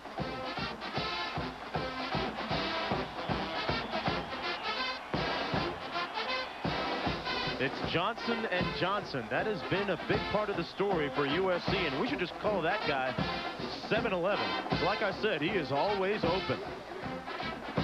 You know, give Herbie an assist. They had two receivers to one side. The inside guy was Johnson. Watch this. Here's Herbie. Stop it right there. Just freeze this thing. Here's Herbie. He's going to come in and take this guy. He's already given him up for the zone. He's going to hit out here by himself, all alone, roll it. This is perfection, folks. Look at this. Wide open. The ball's waiting for him. Johnson to Johnson. Touchdown, Keyshawn. Inside receiver is always the most dangerous because he has the most field to work with. Did you notice how Keyshawn took off his helmet afterwards and kind of took a bow to the capacity crowd here? Well, here's a guy, Keyshawn, who once caught a touchdown in junior college play, kept running to the concession stand, and got a hot dog. I guess right here he can't find the hot dog concession stand, so he just kind of took a bow. Youthful exuberance. Sometimes you can't beat it. Some people may say, hey, he is being a hot dog just by doing that, but let me tell you something. That is real, genuine enthusiasm. I mean, he just loves this game, and he's always loose. I mean, a game a couple of weeks ago I'm watching the tape of, it's a commercial break. He's sitting out during the commercial break in the huddle practicing his golf swing. And John Robinson is concerned and upset about something with the officials. You talk about Keyshawn Johnson, him being roommates with Sharman Shaw of UCLA. There are so many of those stories on the field this afternoon. So many players that competed against one another in high school, competed against one another at the junior college level, and now doing it at the college level. And these guys all run in the same circles in the summertime, so you cannot underestimate or overstate the importance of bragging rights. There's Teddy Lawrence. He had the fumble recovery. They come back from the first play and strike it. Actually, that's Errol Small of USC. A guy who really appreciates life now because he came so close to dying in a car accident last spring. He was in a car accident with 2 other former USC football players and is very much lucky to be alive today. And he has a verve and an appreciation for life right now. Oregon, meanwhile, has gone up 10-6 on their intrastate rivals. Errol Small came into this game with 3 sacks and an interception. He adds a fumble recovery to that. Quickly downstairs to Dean. Dean? Interesting call here, up by 9. They're wanting to press it, get it up by 11. Tim, what do you think? I like this call. Let's watch it. They hand it off to Green. Green cannot get into the end zone. Hauled down from behind by Donnie Edwards. I like the going for the 2, but not necessarily the play call. They spread everybody and made it look like a pass, and then came back with a little draw inside. I would have gone ahead and passed it. You've had success passing the ball all day. You didn't fool anybody, especially from the outside. Good leg drive inside, but he's not going to get there. Donnie Green, Tim, ran right around the tackle on that play and hauled him down. Yeah, but here's the deal. You've got Rob Johnson, who's 12 for 15, 142 yards. He's been in a zone the last several weeks. Spread the field, utilize it. Go ahead and throw. You've got your big guy out there, Johnson, who's 6'4", going against 5'9" Lawrence and 5'10" Guidry. Just throw the jump ball, let him go and get it. Donnie Edwards, meanwhile, taking a seat on the sidelines. A near capacity crowd on hand here at the Rose Bowl. 6 weeks from now, it'll be Penn State against either USC or Oregon. Rob Johnson's touchdown pass was the 54th of his career, and that ties the school record. Well, he is has been something else over the last couple of games. USC against UCLA. It's as good as it gets in college football rivalries. Full forward now with the kickoff. And Traveler getting warm in the background. Oh, we've seen that 3 times today. Get used to it, folks. McElroy will settle for the touchback. Well, tomorrow at 1 Eastern, 12 noon Central and Pacific, ABC Sports pays tribute to the career of Martina Navratilova. And Lindsay Davenport meets Gabriela Sabatini, who defeated Navratilova in the singles final of the Virginia Slims Championships. Then at 4 Eastern, 3 Central and Pacific, see special performance in the pairs and dance competitions at Sudafed Skate America International. It's all tomorrow here on ABC Sports. An exciting time on both the campuses of UCLA and USC. Both teams starting to warm up with their basketball programs as well. First and 10 from the 20. Here come the Bruins. Cook completes it at the 33. Throws a dart to his receiver, Kevin Jordan, who's got a first down. I think this drive is critical for UCLA. You see what they've done here so far in the first half. Punt, field goal, interception, fumble. 2 turnovers that cost them. And now they find themselves down 12-3. Situation is this. UCLA has 2 timeouts left as you watch Jordan. This ball's well thrown. It's the second time they've worked that pass. It's a pickup of 16. But with 2 timeouts left, they've got to work the clock. 2:55 to go in the half. This drive is critical for UCLA. They spread the field with 3 receivers. Here comes Cook again. Brought down at the 28-yard line. The first sack of the afternoon. And there's the guy that just recovered the fumble moments ago, Errol Small. Small, a senior, 6'2", 240 pounds. Just a minute ago, I said he had 3 sacks. Make it 4. Errol Small continues to play well. Watch him coming out of the left hand of your screen. Number 2 just runs around the blocker. Oberhauser, 69, and gets right to Cook. Just using his speed to the outside. Don Lindsay has gotten big plays all year from Errol Small and Israel Iviani. Defensively, this team really has improved its speed, but it's still not overly quick yet. Second down, 17. Here's the flanker screen. Jordan finds an alley up the middle, falls down to the 43-yard line. He'll be about 3 yards shy of the first down, tripped up there by Brian Williams, number 5. Kevin Jordan is a guy who really found the spotlight because of J.J. Stokes' injury situation, and he's a quiet young man, a very unassuming young man, not the type of guy that really relishes the role of the star receiver, but he deals with it, and he's done a good job at it. I agree with that. He has had a terrific year. Came into the game with 69 receptions and 7 touchdowns. Take a look at Don Lindsay, defensive coordinator. 1:25 remaining in the half. Cook, Stokes, got it. First down at the 30-yard line for the Bruins. And JJ's hyped. A 28-yard pickup. John Herbin made the tackle. Boy, that's a great matchup, isn't it, Tim? Boy, you're not kidding. But here's the mismatch. The mismatch is 6'5" against 6 foot, or 5'11 and a half. This ball's thrown well, though. That's just a post pattern. Look at a little move to use that body to get out of the way of the safety to stay inside and possibly break it. Hey, it's 6'6". Do you think Jim Herrick might want to get him on the basketball team? Maybe. That's 3 catches for 70 yards. He'd just like to get this win here today. And speaking of basketball, there's a bounce pass to the far side of the field, incomplete. Intended for Mike Wynn. Still have 1:06 left in the half. UCLA still has 2 timeouts. And up in Corvallis, the Ducks lead the Beavers 10-6 at the half. A race to the Rose Bowl. This is fun watching Oregon, watching USC. It's a great last weekend here in the Pac-10. If Oregon wins, they have the ticket to the Rose Bowl. Rich Brooks has done an outstanding job up in Eugene.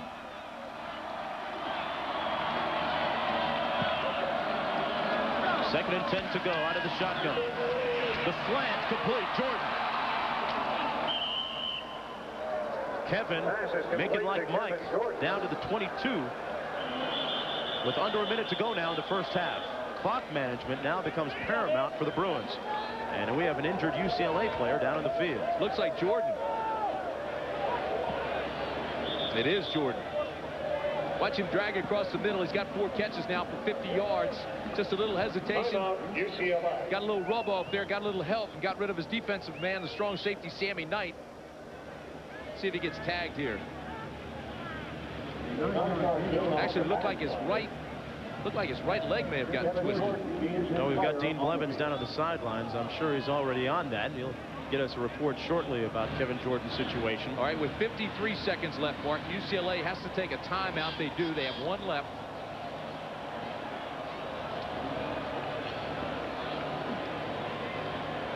Kevin Jordan, the guy, Tim, as we look at the injury again, the guy who worked really hard to be where he is this year. He may have been twisted up a little bit. Watch his left knee when he plants it. Right there. And then watch his right knee right here. Oh, geez. Hate to see that. That is the weakest joint on the strongest limb of the body, the knee. Kevin Jordan is a player who was going to have a big year anyway. So is the feeling of Terry Donahue, the head coach of UCLA. He thought that, you know, people were saying, oh, he's getting a lot of passes, he's catching a lot of balls because J.J. Stokes is out. But here's a guy, Kevin Jordan, who worked so hard during the offseason, Tim. He would go out on days off when he wasn't working or studying and spend time with Wayne Cook, work on his game, get to know his quarterback a little bit. He is really in some pain here. It looks like he's going to get up. Micah Phillips landed right on his right knee, but the good news is he's walking on it. He's running on it. Now, yep, you love to see that if you're a Bruin fan or if you're a football fan. You want the best on the field, able to compete. And simply put, Tim, it's the last game of the season for UCLA. There is no bowl game for them. This is their bowl game. You would expect that he would do everything in his power to get back. Jordan goes out of the ball game with 4 catches. Stokes has 3. If I'm on the defense now, Jordan out, I start to focus in on Stokes. A 3rd down situation. 1 yard to go. Jim McElroy takes Jordan's place. They've had 3 wide receivers in. Here's Stokes right there. The near slot. They hand it off on 3rd and 1. Right near the first down marker. It's going to depend on the spot. Shaw was brought down to the 21. And they got the old right foot spot that time. But the clock continues to move now. You're under 40 seconds. You've got to... Now the clock stops with 37 to go in the first half. Going to time out for a measurement. Stop it with 37 seconds left. So they spread the field, Tim, and then run the ball.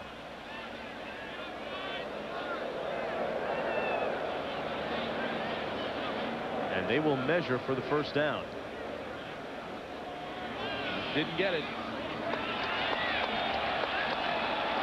Downstairs for an update on Jordan from Dean Blevins.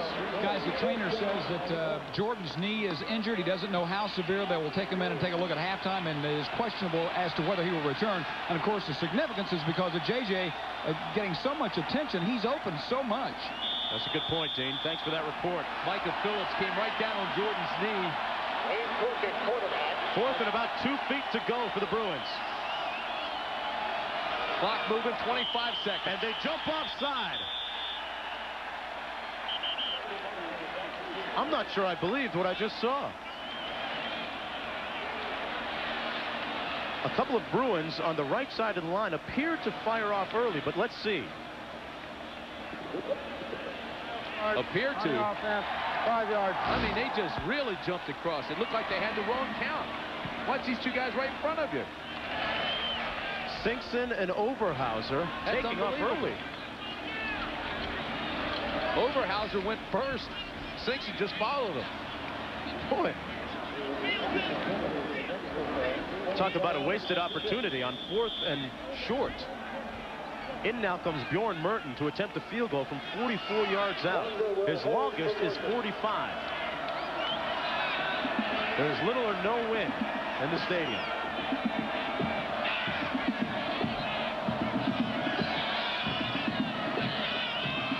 The hold is down. And he is wide right with 1 second to play in the first half. Bjorn Merton, who has struggled a lot this year, had made 6 of his last 7 field goals, misses this one. That started going right from the get-go, and he knew it immediately, and then had to take a lick after he kicked it.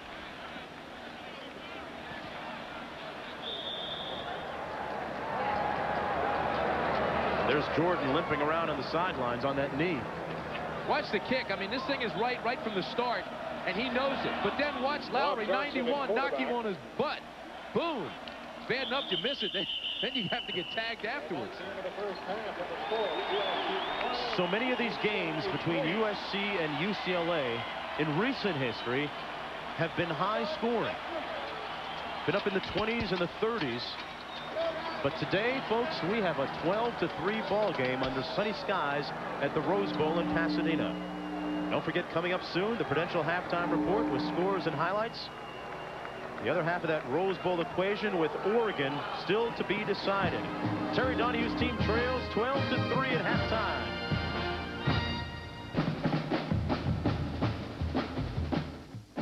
College football on ABC Sports. Brought to you by Lexus, maker of the faster and roomier 1995 LS 400. And Hitachi. Hitachi makes over 20,000 innovative products. Stay tuned for the Prudential halftime report after this message and a word from our ABC stations.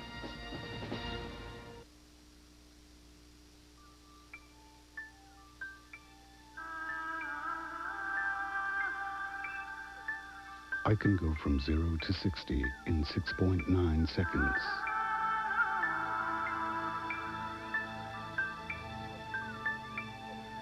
I have a thorough disregard for the wind.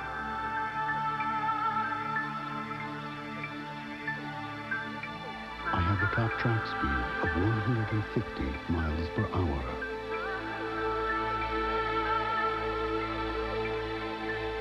Yet I am very, very quiet.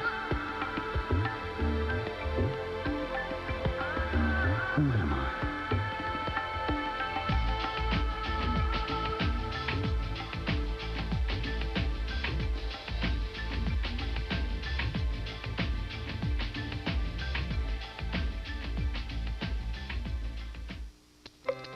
All over the world, when people are late, you're guaranteed to hear excuses. The alarm clock broke. Mein Goldfisch ist gestorben. Problem bitte. At UPS, however, we guarantee we'll be on time. In fact, we guarantee on-time delivery to hundreds of cities around the world or your money back. So while you might hear, you'll never hear it from us.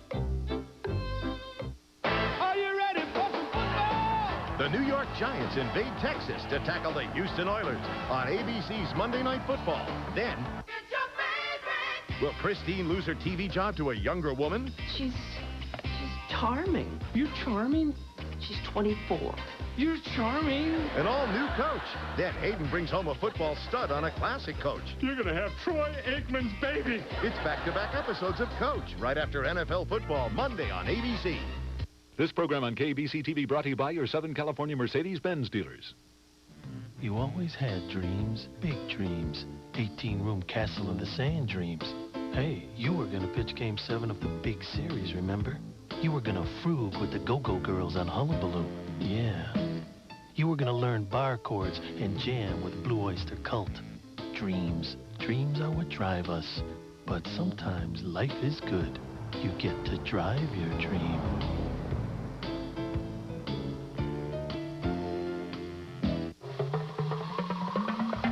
Note software is transforming business. This level of collaboration, this mind sharing has never been possible before. 10,000 people working in sync.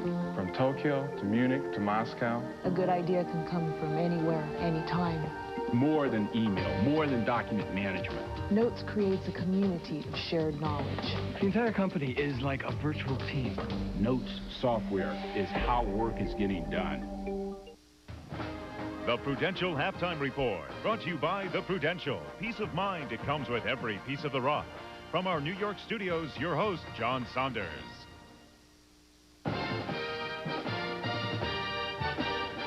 Welcome back back once again to New York and the Prudential Halftime Report. I'm John Saunders. Let's quickly now get to the scores and highlights, beginning with Penn State.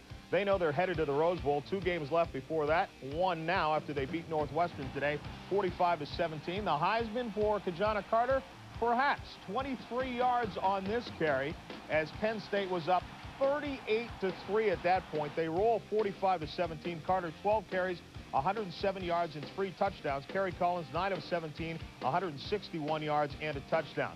Miami still in the hunt, they think, for the national championship. Blows out Temple. Temple's never won in the Big East. Alfred Shipman, 30 yards on this touchdown run. Miami leads it 31-7 and goes on to the blowout. Frank Costa, 19 of 36, 249 yards. James Stewart, 18 carries, 85 yards and a couple of touchdowns. Virginia against Virginia Tech. This one was all Virginia because of turnovers. Charles Way, 18 yards here on the touchdown run, 35-16. Virginia, 29 points off of 8 Virginia Tech turnovers in the game. Maurice DeShazo did have a pretty good day as far as yardage, but 5 interceptions were picked off by DeShazo. Michigan against Ohio State. Bobby Hoying, 4 yards on a little bootleg here as the Buckeyes get to scoring early as he dives into the end zone. 9-0. Michigan trying to mount the comeback. Todd Collins intercepted by Luke Finkel. Collins struggled on the day. That one was knocked right back at him. Eddie George had a good day. 2 yards as the crowd gets into this one, trying to knock off Michigan for the coach, John Cooper. First time as coach of Ohio State, and he does get the job done, although they dropped him. The ride, the victory ride, and they drop him into the crowd. 22-6 is the final there. Gary Muller's first loss in the month of November at Michigan, and for John Cooper's first win over Michigan while at Ohio State. So the Buckeyes now go on to play the SEC championship game loser, either Alabama or Florida, in the CompUSA Florida Citrus Bowl right here on ABC the 2nd of January at 1 o'clock Eastern Time. Boston College against West Virginia. BC had been on a roll. Mark Hartzell, 19 yards to Pete Mitchell. The big tight end gets the touchdown. 17-14. Boston College has the lead. But Chad Johnson would bring him back. 19 yards to Zach Abraham. 21-20 is the final in the game. West Virginia's 5th straight win. BC had a 7-game unbeaten string come to an end. North Carolina against Duke. This one was the wildest game of the day out of the ACC. Mike Thomas, 71 yards to Octavius Barnes. At this point, North Carolina leads it now 41-38. This in a game that is seesawed back and forth. Duke had got a touchdown pass just before this to take the lead. And then Duke quarterback Spence Fisher gets picked off by Fuzzy Lee. He gets hit as well. He's a little bit fuzzy on this one. And Duke cannot pull out the comeback for the 2nd straight week. They lose to another team from the Triangle. It was NC State last week. North Carolina this time, 41-40. Octavius Barnes, 4 receptions for 165 yards and a touchdown in the game. Maryland against Syracuse. Syracuse coming off a terrible loss to Boston College. They knock off the Terps 21-16. Kirby Dardar, 22 carries, 159 yards. That's a career high and a touchdown. Tennessee continues the onslaught against Kentucky. 52-0. They blow them out. James Stewart, 26 carries, 143 yards and a touchdown. Houston is shut out by Texas Tech. Tech controls their own destiny in the Southwest Conference, as does TCU. They'll play each other. Byron Hunspard, 24 carries, 109 yards and 2 touchdowns. Brown against Columbia, both teams with winning records. This deep in the season, hard to believe, 59-27. Brown scored 56 unanswered points after they were down 27-3. Penn over Cornell, 18-14 the final there. Their 2nd straight undefeated season, breaking Holy Cross's record for 21 consecutive wins in Division I AA. Yale against Harvard, 32-13 the final there. Bob Nelson, 18 carries, 112 yards and 2 touchdowns. Back now to the Big Ten, where Indiana was up against Purdue. Purdue started out pretty well this season, but they have hit the skids a little bit, coming up with a loss here, 33-29. Indiana gets the win. Alex Smith in this game, 31 carries, 245 yards, and 2 touchdowns, breaking the freshman Big Ten rushing record. South Carolina over Clemson, 33-7 there. Brandon Bennett, 27 carries, 104 yards, and a touchdown. Ohio loses to Akron. Somebody had to win this one, at least you would think. Both teams coming into the game winless. And according to the Cleveland Plain dealer, Jerry Faust, coached his last game. He will step down at the end of this one. Virginia Slims, want to get you updated on this.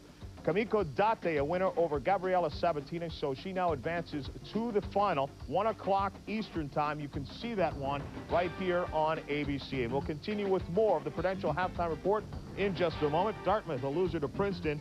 Dave Patterson, a 52-yard fumble return.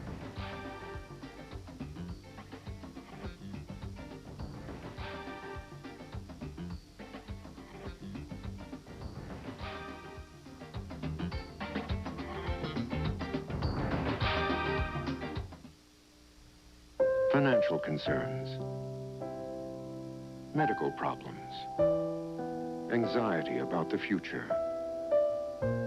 the loss of a loved one, the pressures we all face, the emotions we all experience.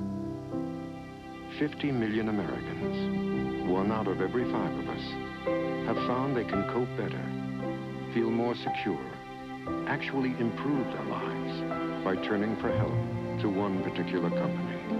A company whose sole purpose has always been to provide its customers with products and services that bring them to a different state of mind. Peace of mind, security, protection, preparation, optimism, peace of mind. It comes with every piece of the rock. Pac-10 member institutions are among the finest universities in the country. They're producing leaders in the workforce for today and the future. If you're an employer with full-time, part-time, or internship employment opportunities, the Pac-10 University Career Centers access thousands of qualified students and alumni. To list your job openings, call the Career Centers or advertise at your choice of universities through the Pac-10 Job Track one-call job listing service.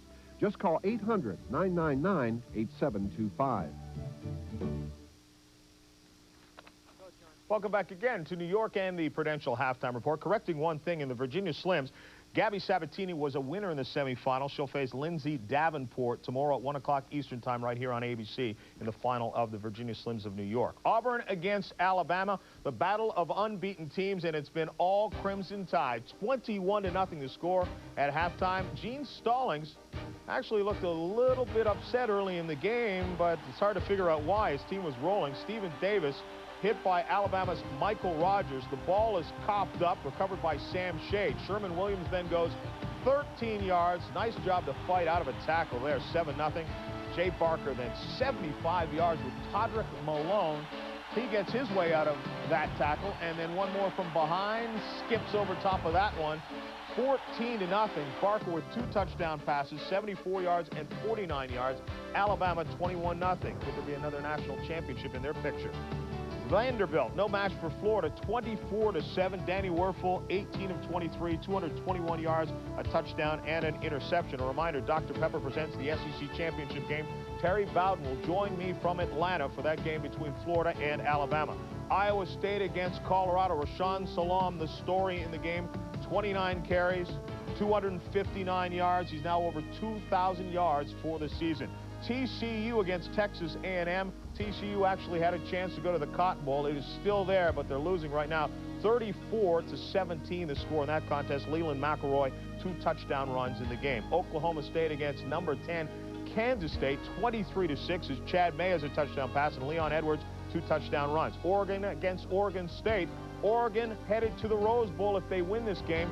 10-6 is their lead. Danny O'Neal has a touchdown pass. In the WAC, BYU against Utah. John Walsh, 2 touchdown passes. Mike McCoy, 2 touchdown passes. It's a 3-point game. Illinois against Wisconsin in the Big Ten. Just a field goal there. Wisconsin was in the Rose Bowl last year. Notre Dame, the Fighting Irish, beat up on Air Force, a team that had won 7 consecutive games. 42-30 is the final there. Ron Paulus had 2 touchdown passes and a touchdown run. 18 for the season through the air for Paulus. That's a new record, breaking Rick Myers. Alcorn State against Jackson State. And Steve McNair has 2 touchdown passes, 206 yards passing in the first quarter alone. We'll continue with more on the Prudential Halftime Report in just a moment. Gingerbread molding, colonial columns, a stained glass window, a white picket fence. Owning your own home is still a big piece of the American dream. One of America's most innovative real estate networks can help you put the pieces together. No matter which door you want to enter, which window you want to look out of. Peace of mind. It comes with every piece of the rock.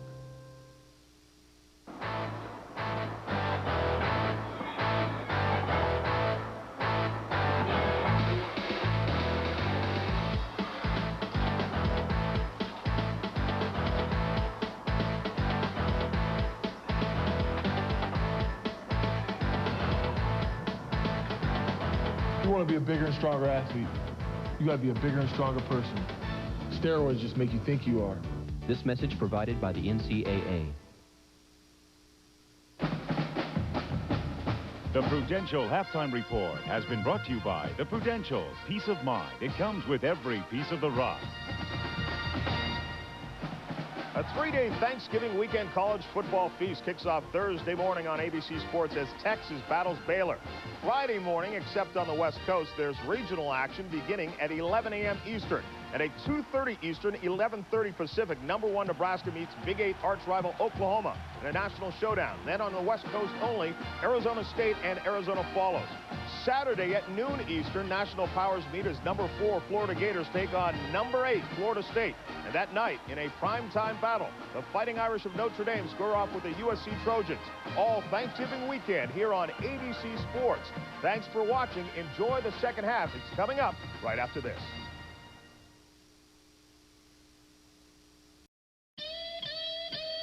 East of the Texas Hill Country in Austin, there's a place that just won't let you go home hungry. It's called Threadgill's. And here you might find yourself behind a great big chicken fried steak, a mountain of red beans and rice, or even a microphone. So if you go, bring your appetite for a good time and your Visa card. Because Threadgill's might let you take the stage, but they won't take American Express. Visa, it's everywhere you want to be.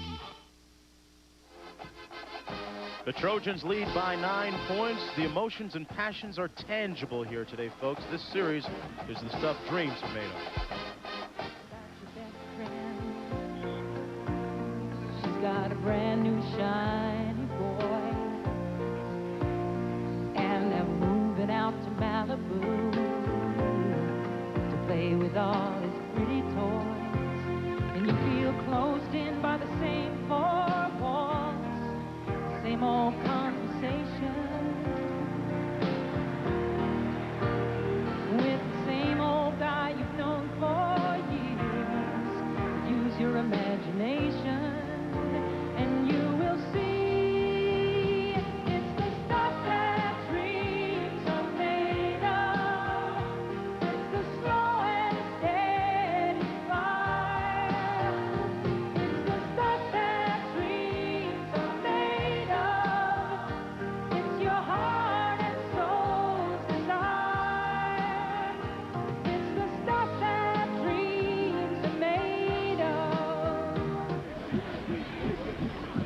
Back in the shadows of the rolling, majestic San Gabriel Mountains.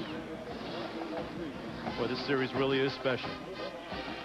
Saw some of the old faces involved in this USC, UCLA series. Coaches, guys like Prothro, Dick Vermeil, John McKay, John Robinson now, the present coach. And Keyshawn Johnson adding another page to the USC-UCLA history books, Tim. This was the touchdown. It was a messed up in coverage. Here comes Hervey's going to go down, and Hervey is going to just kind of take that cornerback out of there. And watch Johnson now will go to the outside. And the corner goes with him. Lawrence goes inside. Johnson goes outside. Ball's waiting for him. Touchdown. Just a mix-up in coverage. He's got to stay wide as the widest, deep as the deepest. And then here's another key play. It really was. They made this and put 3 points on the board. It would have been a 6-6 ball game. But instead, it's running into the kicker. Boom. Right there. That gives them a first down. Moves it down inside the 5, but they don't score. They come away with no points after taking 3 off the board. 3 that would tie the game. USC defense coming up big on 6 consecutive plays. Downstairs to Dean Blevins. Dean? Mark, an update from the locker room. From the USC locker room, John Robinson's staff told their club offensively they need to play better in the red zone, and they need to have more play action versus the blitz from UCLA. Defensively, they're pleased. Bend but don't break, more of that. As for UCLA, offensive coordinator Bob Toledo said he was a little surprised with what USC was doing in the red zone defensively, so they've made some adjustments. And defensively, look for UCLA to bluff the blitz. They're going to try to keep Johnson off balance. And the wide receiver, Kevin Jordan, the knee is injured, but Toledo says he will play in the second half. Oh, that's good news for the UCLA Bruins. And Tim, a look back at some of the keys to victory. Well, we said they had to answer USC scores with scores and use J.J. Stokes. I don't think they've really been able to do that. They took 3 off the board. Now find themselves down 12-3. But pressure Johnson, UCLA 1 sack. They have used Jasper and Smalley a lot on blitzes, and they did get that 1 sack, but they pressured him and they've hit him a lot after he's thrown the ball. Good news for the Bruins. If Jordan does indeed come back, then the pressure is off of J.J. Stokes just a little bit. Here's something a little different. Cole Ford does not kick it out of the end zone. No, interesting. It goes out of bounds. It'll come out to the 35. And that'll give UCLA some good field position to start this drive. If you look at the halftime statistics, you can see that total yards really isn't that far apart. 177, 216. The turnover's the big key. UCLA with 2 turnovers turned them into a couple of scores. Last week, Tim, UCLA rolled up 679 yards of total offense. So they are way behind the pace of a week ago. Mark, you know, we expected a shootout here today. I mean, UCLA 59 points last week, 45 for USC. But you see what happened with UCLA. They had to punt the ball. They had an interception, had a fumble, missed a field goal, got shut down inside the 5. Took 3 points off the board. Wayne Cook throwing an interception in the first half. John Herpin picked him off in the end zone. Keep playing the game so far. First play of the second half. Wayne Cook's going to pass. And he completes it to the 47-yard line. Who do you think? J.J. Stokes. A pickup of 12 yards and a first down on the first play of the second half for the Bruins. A little bit interesting. Watch the separation he gets from number 1, Herpin. Herpin's playing soft. He just cuts to the outside. And again, it's a perfectly thrown ball. Just need 1 foot in college football. He had that. J.J. Stokes now with 4 catches, 82 yards. Stokes, a self-professed couch potato, loves watching television, in particular Martin, and Married with Children. Whatever works for you. He's no Al Bundy out there, though, I'll tell you that. The toss to Sharman Shaw. Nice cut upfield, and he's tackled at the 46-yard line by Jeff Kopp. Love the way that Shaw runs it when he squares those shoulders upfield. Look at the offensive leaders for UCLA. Wayne Cook had that 1 critical interception in the end zone. He was picked off by John Herpin. Shaw running the ball well. Big thing, of course, Jordan with 4 catches helps J.J. on the other side. It's so important for him to get back in the ball game. We haven't seen him yet.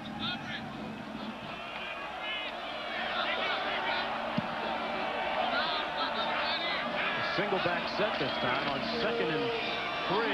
James Milliner, the fullback. And he busts one down to the 24-yard line. Milliner on his first carry of the afternoon picks up 22 yards. He's a versatile player, gives you a little speed and strength, and he makes a nice run there. Boy, watch the hole he gets. It's almost a cutback. See, the action goes to the right. Now he cuts back to the left. Stop it right there. Look, he's wide open. There's a great lane and nobody there to come except for the pursuit angle of Kopp. That was about it. Knight got there as well, but that was a terrific cutback against pursuit and using the over-aggressive defense to let them run themselves out of the play. They have quickly moved it downfield, UCLA has, to the 24. Sharman Shaw, one of those players that tends to get faster and stronger as the game progresses.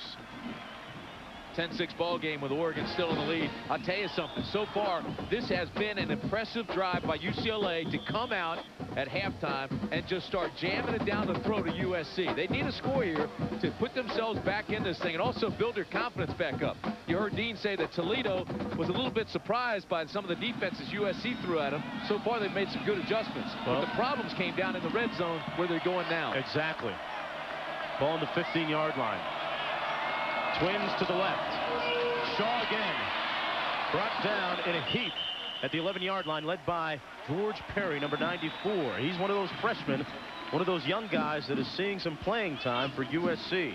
Tell you something about Perry, number 94 right there. He was a fullback, a tailback, a tight end, a linebacker in high school. He only weighed 235 pounds then, which is a big high school player. But right now, he's 6'5", 260, and they say just hitting a growth spurt. One of those deals, coach, just put me in. I don't care where. Just underway here in the second half. Milliner is the fullback out of the eye. He better get going here. He's going to be called for a delay. Quick three-step drop. Cook on the fade. Touchdown Bruins. JJ.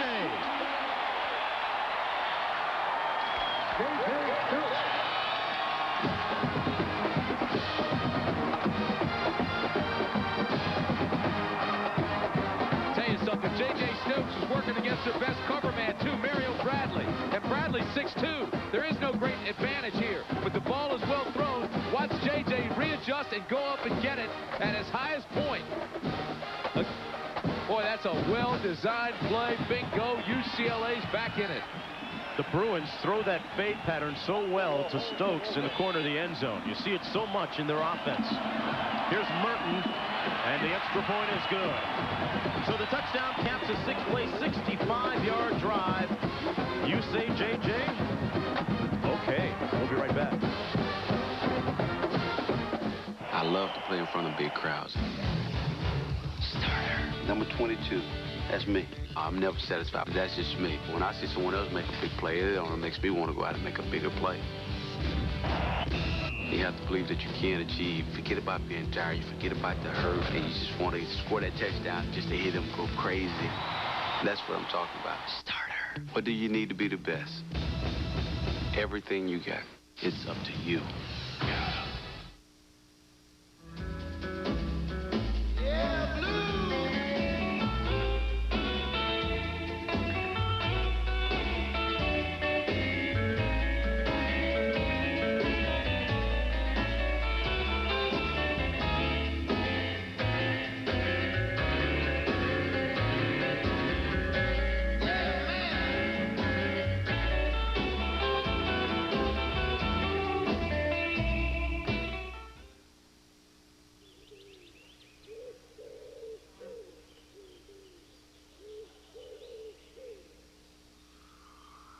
The new Chevy Blazer gives you this elegant interior, exceptional quiet, and 3 power ports to plug in electronic equipment. This is Lynn. Leave a message at the tone and I'll get back to you as soon as I can. Isn't it nice to know all that's there, even if you're not? The Baylor Bears try to keep their Cotton Bowl hopes alive when they host the Texas Longhorns. It's a Southwest Conference shootout Thanksgiving Day on ABC's College Football. JJ Stokes with the touchdown reception and a few high fives to boot for the fans. People's choice. Got the crowd. JJ, yeah. Got the crowd, Stokes. Hey, I'll tell you this. UCLA is 14-2 when Stokes scores a touchdown, including 10 in a row. Greg Andrusek now with the kickoff. Kenny Grace and Larry Parker back deep. Fumble by Voisin. And Voisin's brought down to the 12-yard line. So that's going to swing some of the momentum in favor of the Bruins. And we're going to swing it downstairs to Dean. Guys, misinformation coming out of the locker room on Jordan. He will not play. That is a sprained knee that will keep him out the rest of the afternoon. You know, in watching Stokes play, if this guy's healthy all year long, he may get my vote for Heisman. How about you two? Well, I don't know if he's played enough games, but certainly he's got to be in the top 5, I would think, at least. Yeah, I'm with you, Mark. I don't think he's going to win the Heisman. I don't think he probably should, but he's an outstanding player. He's because of his injuries and things this year. But 5 catches, 93 yards, and a touchdown is not bad. And here's Leonard Green running off tackle on the right side. Green has been relatively quiet since the early going. He was brought down by Donnie Edwards that time. You know, I was wondering about Jordan because when you injure a joint or a knee or hurt that like that, the longer you're out, the worse it is because it stiffens up and it's tougher to get going again. And when he didn't come out to start the second half, I didn't think he would be back. It's so sad in a game of this magnitude. And as fans, even if you're a USC fan, you want to see the best, even from the other side on the field. Here's Barnum, who fumbles it. But the Trojans, fortunately for them, get it back. But what a hit that time. And this Bruin defense, Tim, has definitely picked it up. Boy, have they ever. I don't know what they told him at halftime, but it probably should have been a pregame speech. Abdul McCullough, watch him.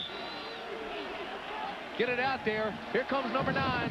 Tuck the tail, sky the eyes, and drive right through the ball. Good thing that Hogue was alert to get it back. That's a great hit. It's picture perfect. That's like holding a clinic. 3rd down and 4 for Rob Johnson.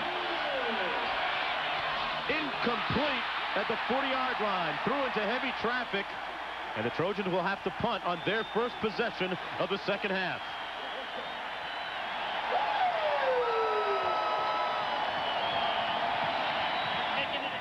It's intended for Larry Parker, but broken up nicely by Guidry.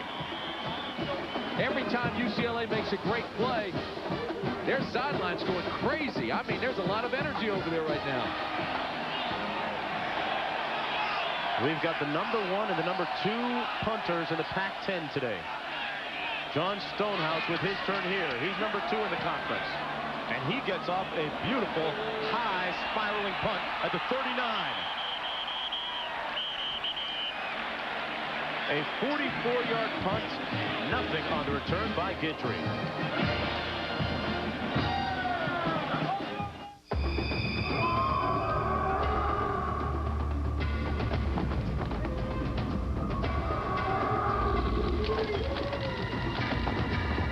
Now, when you watch your favorite action-adventure show, you won't have to sit so close to the screen.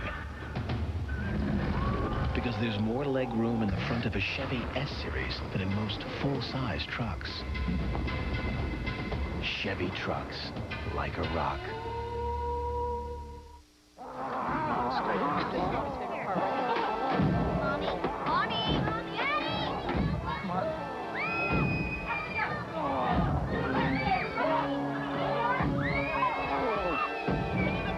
It's scary how clear it is. It's only a movie, except on a Sony big screen TV. Oh, good. Something romantic. Now, an oil made just for your hard-working engine. 4x4 from Quaker State. Off-roading, extreme temperatures, towing and hauling. They all make your light truck or 4x4 work extra hard and could shorten its life. Why settle for a conventional car oil? Get 4x4 from Quaker State, the intelligent oil for hard-working engines. Now, get up to a $1.89 mail-in rebate on a 6-pack case of 4x4. So you buy 5 quarts and get 1 free. College football, ABC Sports, brought to you by the all-new Chevy Blazer with its exclusive driver control system. Coming soon to a local Chevy dealer. And Quaker State 4x4 motor oil, the intelligent oil for hard-working engines. I'm Mark Jones, along with Tim Brandt and Dean Blevins down at the sidelines on a beautiful, sunny Saturday afternoon in Pasadena, California. And look at the average on first down for the respective teams. UCLA at 8.3, getting a good chunk on that last drive where they scored. You know, that USC missed extra point when they went for 2 now is big because they're only up by 2. Field goal can beat them. Here's James Milliner on the counter, and he gets maybe back to the line of scrimmage. Milliner had a nice run on that last scoring drive. Just getting underway here in the 3rd quarter.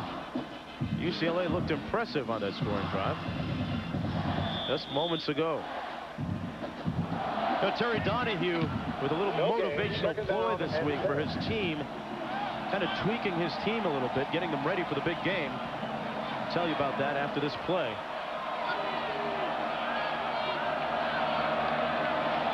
Out of the shotgun, Wayne Cook completes the pass, but tackled immediately is Sharman Shah. We're talking about Terry Donahue. This week, Tim, we had a great opportunity to watch practice on Thursday afternoon, and Donahue brought in Tommy Prothro.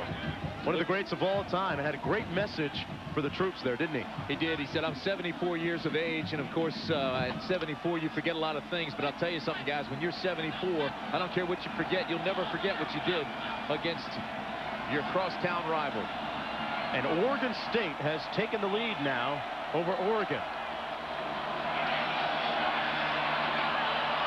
Cook for Stokes, almost intercepted at the 25-yard line. Micah Phillips broke it up.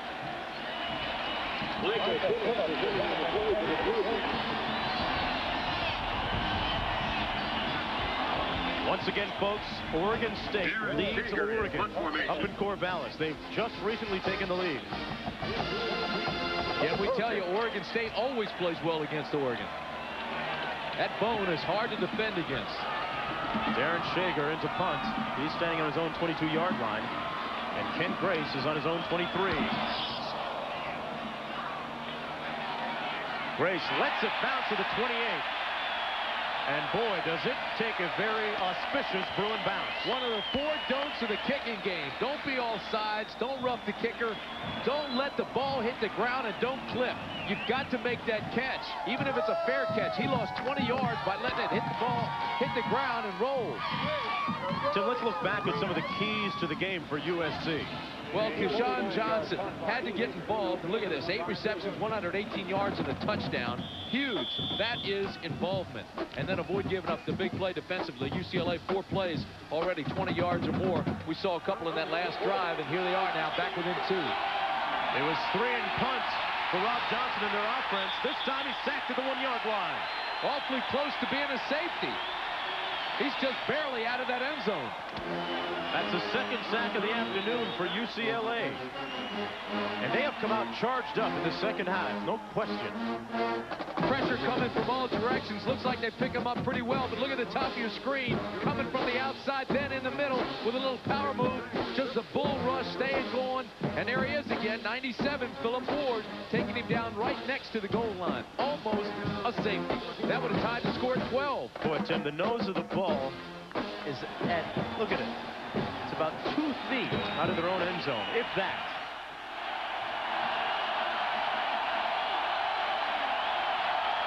They play it safe. Green gets drilled at the 3-yard line. Number 90, Shane Jasper, in on the tackle from his inside linebacking position. Monday Night Football coming up this week on ABC. It's the New York Giants and the Houston Oilers. Houston with their new coach, Jeff Fisher.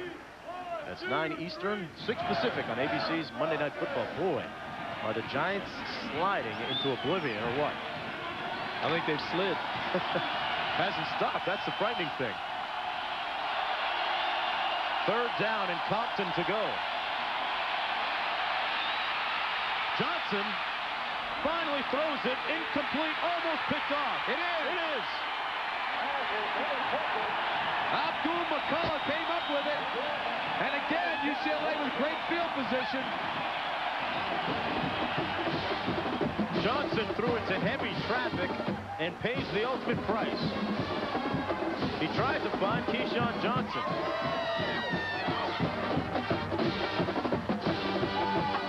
And Abdul is saying, how you like me now, folks?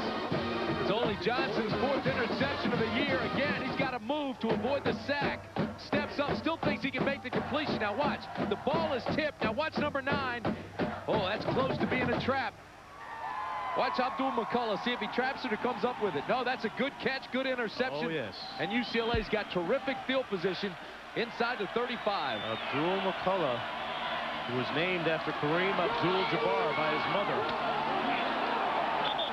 Brought down at the 35-yard line is Sharman Shaw. John Saunders back in New York with this big Pac-10 update. John? Well, Mark, the Ducks, as you know, if they win this game, they're in the Rose Bowl. But Oregon State might have something to say about it. Don Shanklin on the keeper, and the Beavers are up 13-10. Mark? I wonder if John Robinson knows what the score is. What do you think? The plot thickens. I think somebody's updating him all the way through. But he really wants to know near the end of the game, in case he has to make some decisions to go for 2, whatever the case may be. Interesting. Here's Cook on the play action. Finds the receiver, Stokes. J.J. run out of bounds at the 4-yard line, and the Bruins once again are in scoring position, and Stokes is really pumped up. A 29-yard pickup. He missed so many games this year, and he is giving it his all right here. 6 catches, 122 yards. Boy, I will tell you this. That ball was perfectly thrown. Mario Bradley, Tim, is down on the field for USC. And Mario Bradley is the best cover man. He's the free safety for USC. But watch this. Here's the play action. Now here comes Cook on the run. Square the shoulders, step into it, and look where this ball is. Stokes never has to break stride. Now watch 46 makes the lick. You see him go down in a heap there, and he's been shaken up. They're still working on him inside the 5.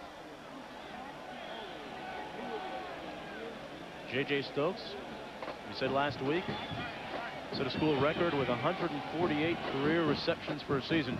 Downstairs, though, to Dean Blevins for an injury update. Dean? Guys, as you can probably see, the trainers and even head coach John Robinson hovering over the injury and trying to get, really, there's no conversation. I will let you know when I do hear something. There's good movement now. Dean, we're going to throw it back to John Saunders in New York with an update. John? Mark, as you know, Alabama had led 21-0 at halftime. Auburn coming back 4th and goal. Terry Bowden decides to go for it on the quarterback keeper. Patrick Nix takes it in. 21-7 is now the score. Mark. All right. Terry Bowden still has not lost a game. I really think that might be one of the top stories in all of college football still. Looks like the left leg of Mario Bradley is okay. He's up now, and he's walking out. It got caught up. Three Southern Cal guys landed right in the same area, and Bradley got his leg rolled up. Dean's got a little more on that. Dino? Yeah, I was trying to listen to exactly what Bradley was saying, and it was couldn't quite understand it. He was definitely in Tahiti, and he'll be coming out of a funk with some smelling salts, I would imagine, here real soon. That'll clear him up. Let's take another look at Tahiti's not a bad place to be. Here he is right here. That's your guy. That's Mario Bradley. Watch what happens. See, his leg gets rolled up there. And I never did see him get the head, hit the head, the trip to Tahiti. Well, just hope it's a two-way ticket and he comes back. You know, since the interception, Cook is 9 for 11. Sharman Shaw's the I-back. First down to go. Shaw, touchdown.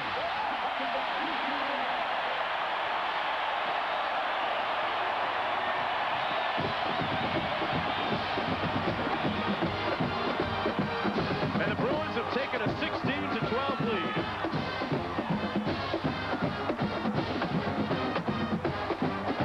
So much for staying outside the tackles. But Sharman Shaw just straight up the gut, gets some great blocking, and virtually goes in untouched. He's in the end zone before Michael Phillips, 27, even got a hand on him. Shaw with tremendous explosiveness. And in comes Doran Merton for the extra point. The UCLA Bruins now taking a 17-12 lead with 7:09 remaining in the third. Boy, give a lot of credit to Ogden and Christensen, Flanagan and Sixon and Overhauser. That offensive line just opened up huge holes in the last 2 drives. And there's a flag down on the field. Could be roughing the kicker once again. UCLA now 10 points off 2 turnovers. Terry Donahue saying we'll take it on the kickoff. Let's get the official call. On the defense. Penalty beyond the kickoff. Point's good. The extra point is good. A 5-yard penalty. Coming in off the corner again. High snap. We'll see if we can see the contact.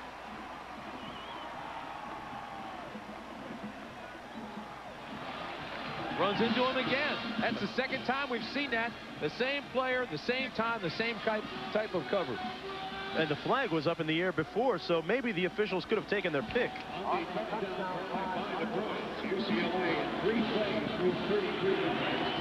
Gerald Henry, number 4, coming off the corner, runs right into his leg.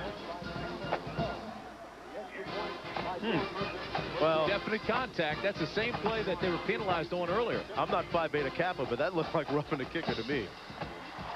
Regardless, it's a 17-12 lead for UCLA. They'll attack the offside penalty onto the kickoff. Sharman shot at Dorsey High School. One-upping so far on Keyshawn Johnson because his team has the lead.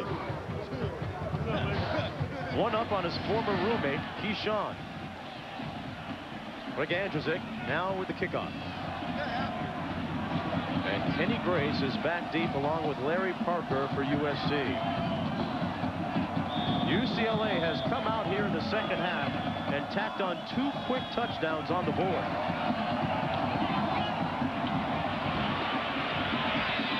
They kick it to Parker. Nice cut. Parker with a sweet return out to the 34-yard line, and a look back at that last touchdown run. Stop it before we even roll it. And I'll tell you, we give this touchdown to the offensive line. Watch this, coming right over, cutting off here. Guys just coming now like this. Watch this hole open up for Sharman Shah. Straight up the middle. Look at that alley. I'm telling you, folks, virtually untouched.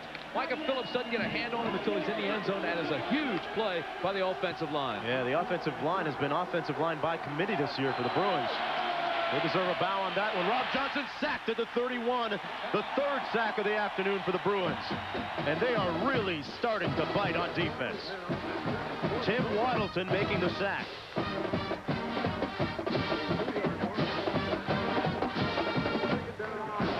Oregon State still leading by a field goal up in Corvallis. And I will tell you, that game is huge. And here's a look at the different scenarios. If Oregon wins that game, it's simple. They come to Pasadena 6 weeks from now. But if Oregon loses and USC wins today, USC would go.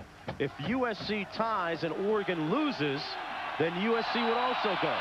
If both teams tie, well, Rob Johnson goes down for the 2nd consecutive time. As I was saying, if both teams tie, then Oregon would come back here on January 2nd. Downstairs to Dean Blevins. Guys, I know, Timmy, a few minutes ago you were talking about the good adjustments that UCLA made offensively. Well, they've also made them defensively. They are bluffing that blitz, and then sometimes they're coming with it. They're definitely doing what their goal was, and that was to keep Johnson off balance. Boy, I'll tell you this, Dean, they came with a safety blitz that time, and nobody at all picked up Ted Nwokey. He came untouched for that sack. That's the 4th sack today, 32 sacks for the year for UCLA. And now it is time for Mike Riley to counter Bob Field's defensive tactics. We'll be right back after this break.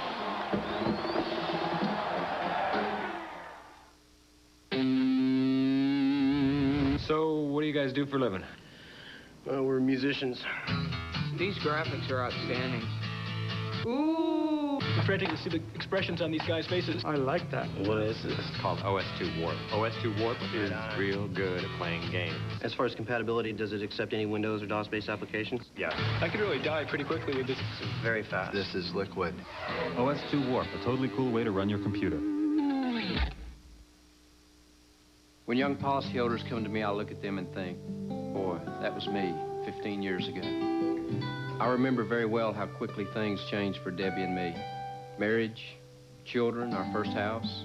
It's exactly why State Farm's family insurance checkups are such a good idea. Your agent helps you put it all in perspective so you can make the right decisions. The way you were 5 years ago is not the way you are today. It's comforting to me when I can say to my policyholders, hey, I've been there. State Farm is there.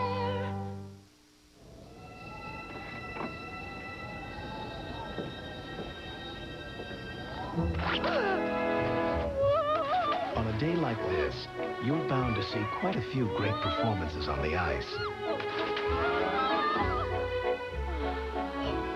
But few are as gripping as the Lumina minivan. Its available traction control system keeps you sure-footed even in the worst weather. Lumina. It looks different because it is different. Hey, the second half has been all UCLA with 5:35 to play in the 3rd. Tim, another look at that last sack. Well, it was big because this is one of the adjustments that they made coming out in the second half. Look, looks like it's man coverage here, but instead the blitz comes. They let the tight end go free. McWilliams gets picked up by the corner. Nwokey, the safety, comes in for the sack, virtually untouched. USC's minus 11 yards this quarter. 3rd down and long. Keyshawn Johnson in motion. He's the money guy, but will Johnson have time? Green. Ooh, he got drilled at the 32-yard line by Abdul McCullough and Donnie Edwards. It doesn't come any harder than that.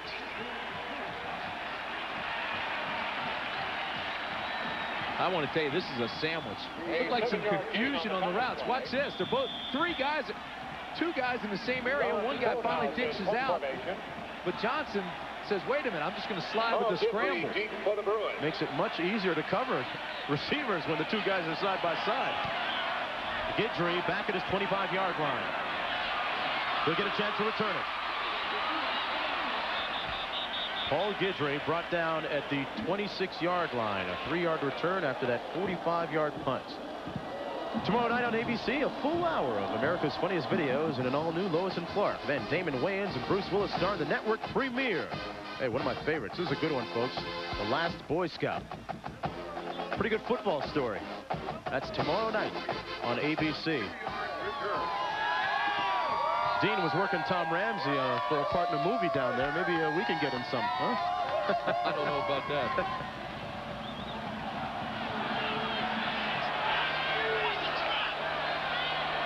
First down and 10 for UCLA. The nose of the ball on the 26-yard line. James Milliner. Another nice run by the junior. Out to the 44-yard line. Tim, it's been interesting so far. We've seen the UCLA team appear an entirely different squad here in the second half. It is different. They made adjustments offensively. They're starting to use their backs now. They're doing some things with their linemen. They're actually trapping a little bit, and they're pulling their guards. Defensively, you saw one of the little hitches they had. They put the free safety on the tight end, made it look like he was in man coverage, and brought him off the corner. You know, they've had some great safeties at UCLA. We think of Easley and guys like that. Well, they're using their safeties in this half, and it's paying off. It is a cherished and sacred position. I think more than anything else, Mark, the biggest difference is they're playing with all kinds of emotion. And so is Sharman Shaw. Shaw down to the 48-yard line on USC's side of the field. Shaw, not a big guy at just 189 pounds, but boy, he is durable. Guys flying around in blue jerseys like you can't believe. Sharman Shaw, Tim, had a redshirt year last year after suffering a knee injury and having surgery. And they have moved into the fourth quarter up in Corvallis with the Ducks, ranked number 12 in the country, with a Rose Bowl berth on the line, still trailing by a field goal.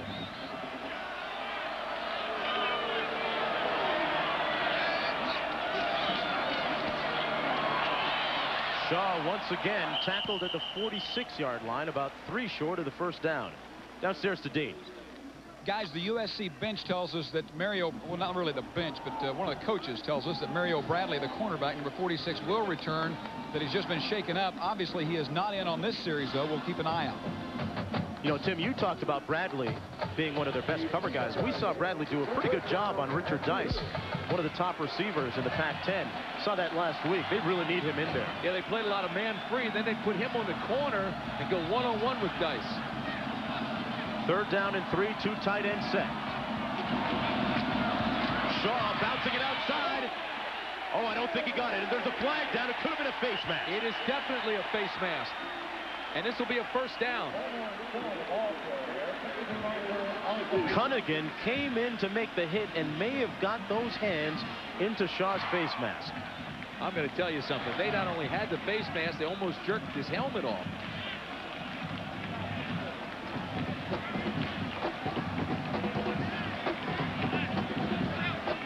Personal foul, face mask, 15, first down.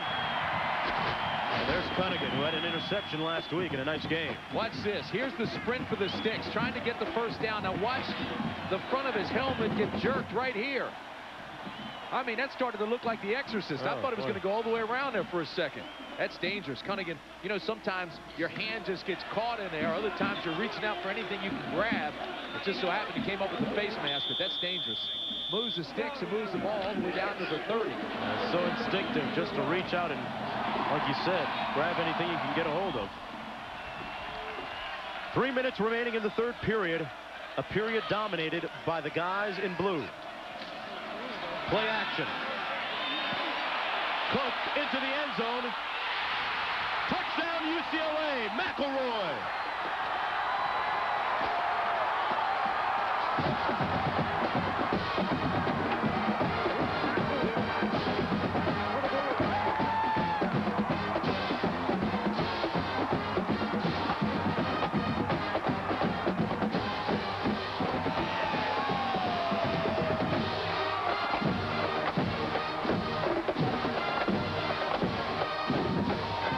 Does this look like a 4th and 16 to you? We got the shootout going now. You know, they lost 6 in a row. That's no fun for anybody, but now they're riding a 2-game win streak. They're playing their crosstown rival. They're rallying. I mean, it's fun now for the guys in blue. Bjorn Merton in for the extra point. His 3rd extra point attempt of the 3rd period. And it's good. What a drive. 4 plays, 74 yards, using up 1:59 on the clock. And there is a very happy Jim McElroy, a true freshman, just a youngster. But he got his chance and made the most of it, Tim. 21 points for UCLA in 1 quarter. Watch the readjustment at the end of this pass by McElroy. Because the ball's thrown up, he sees it, readjusts to it, goes up over top of John Herpin, number 1. Look at this. He's got Herpin turned around. He's already located the ball. Herpin has no clue. But look at McElroy's locked on it, readjusts behind Herpin, and makes the catch. Big-time play. And the reaction from the quarterback, Wayne Cook. Yes. How about this? All 3 touchdown drives took 2 minutes and 8 seconds or less. You know, Terry Donahue said that some people were questioning whether football had passed him by. You know what his response was to that one writer that asked him? Said it might have passed me by, but if it did, it happened quickly because less than 300 days ago, I was in the Rose Bowl. Andrzyk with the kick. Here's Grace. USC needs something big to happen. And Grace is brought down to the 27-yard line. Johnson has to move this offense now, Tim. When things start going against you, you have to go to your big-time player, your money player. That means Johnson has to go to Johnson. Now, in the first half, Kershawn Johnson had 8 catches. Here in the second half, he has absolutely none. So they've got to start looking for number 3 right now. Find a way to free him up a little bit. 2:42 remaining. A near sellout crowd here in Pasadena at the Rose Bowl. The 64th edition of the Battle of LA. Green. Nice stiff arm. A nice stiff arm gets Green up to the 35 and a late flag. They might tack some more onto this run. What they call late hit, out of bounds? Probably was. He was well out of bounds and may have taken a shot. That flag went up awfully late, though. Personal foul against UCLA. Looked like Donnie Edwards got cut off. Contained man. They had to rely on their cornerback. He tried to string it out, but he got around him and up the sidelines.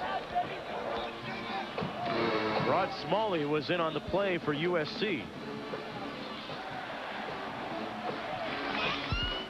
Here's what I'm talking about now. He's already breaking containment right now. He's out in the corner. Now here comes the cornerback Guidry, number 3.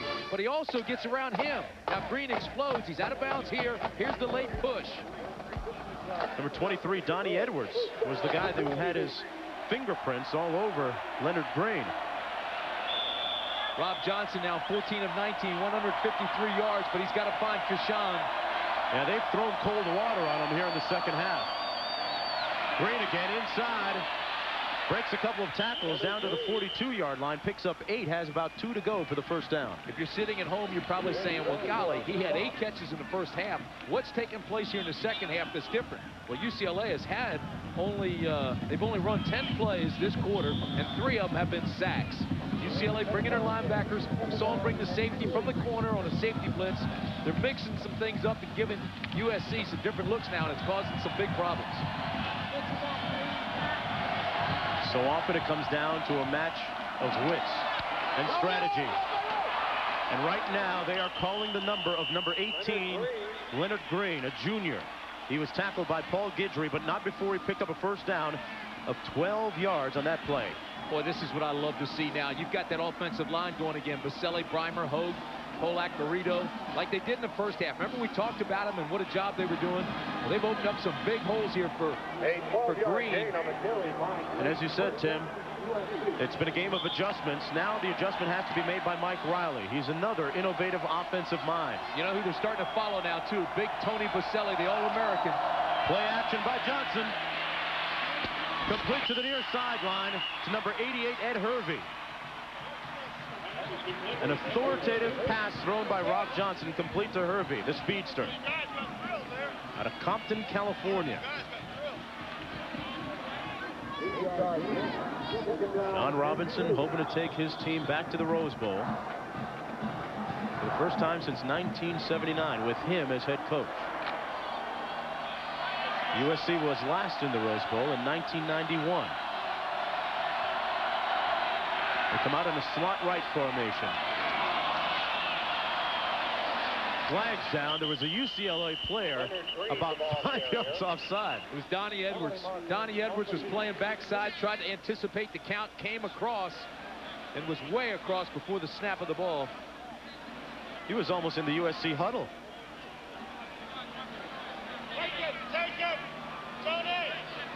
You can hear the coaches yelling, take it, take it. There's a look at Edwards, who will return next year. But first, the call. Offside on the defense. Penalties accepted. Be a first down. A look at the quarterback comparison. Two hot quarterbacks right now. Both throwing a pick, though, today. Cook's interception happening in the end zone.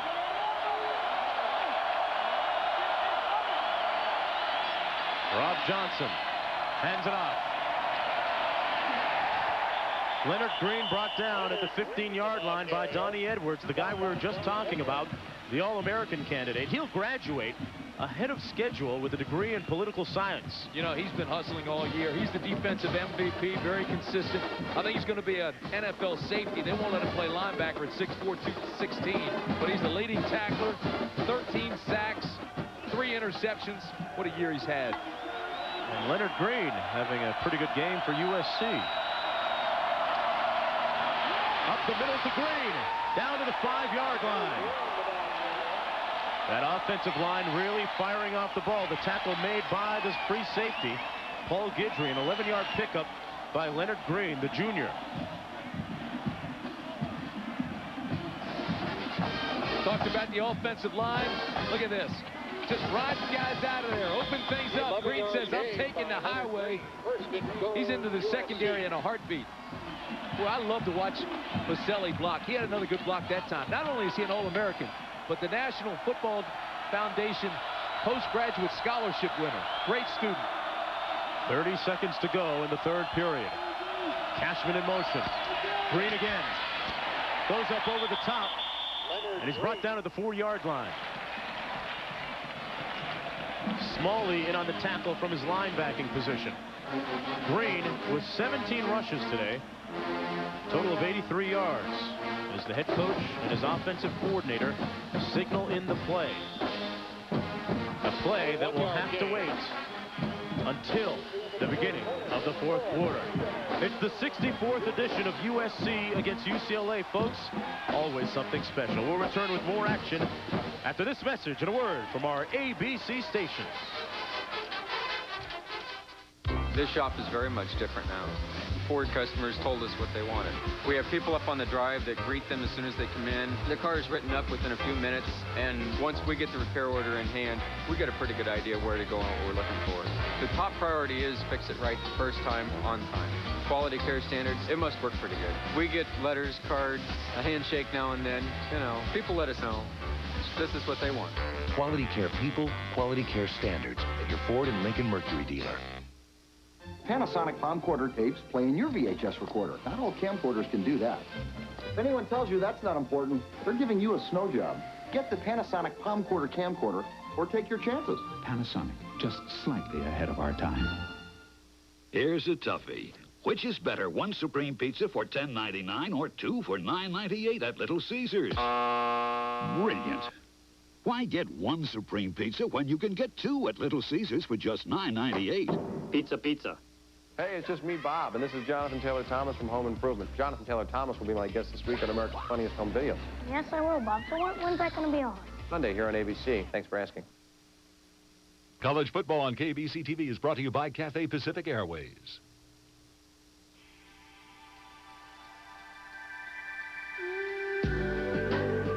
Celebrating a new level of comfort in business travel. Seats that adapt themselves to you. Entertainment from around the world. And service that comes from the heart. Cathay Pacific, the heart of Asia. Life is a series of roadways. And if you want to get anywhere, you've got to get off that bench and play. Move into that merging lane. So you check your mirror. But an 18-wheeler with 30 tons of persuasion is saying, oh no, sister, you're not coming in here. Should you go? Stay? You point your big toe to the floor. You go. 275 horses and a 32-valve V8 respond, I am engine, hear me roar.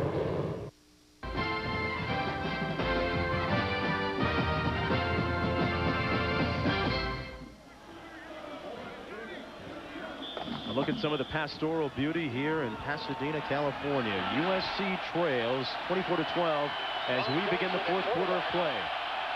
It is second down with the nose of the ball at the 4-yard line for the Trojans. They pound it in the house. Touchdown Trojans, Leonard Green. Pretty good start to the quarter.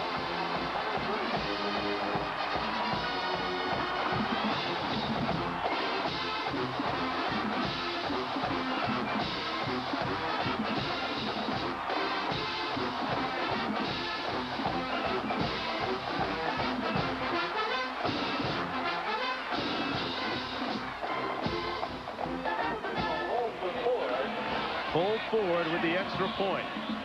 And that offensive line is getting the job done for the USC Trojans. Let's just call that the Green Drive. Leonard Green doing the work. We'll be right back. Hello, Linus. I see your blanket's out for washing. I feel so insecure. Security is why over 40 million people trust MetLife to ensure their lives and health and help plan their retirement. Does MetLife give out blankets? No, but the world-famous MetLife representative is the very symbol of security in an uncertain world. You're right. I feel better already. Get Met. It pays.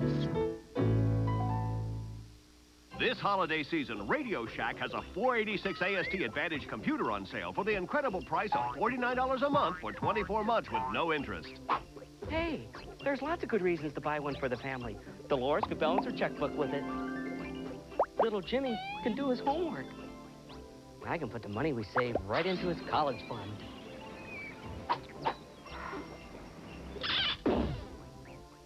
0% interest, 24 months, $49 a month only at Radio Shack.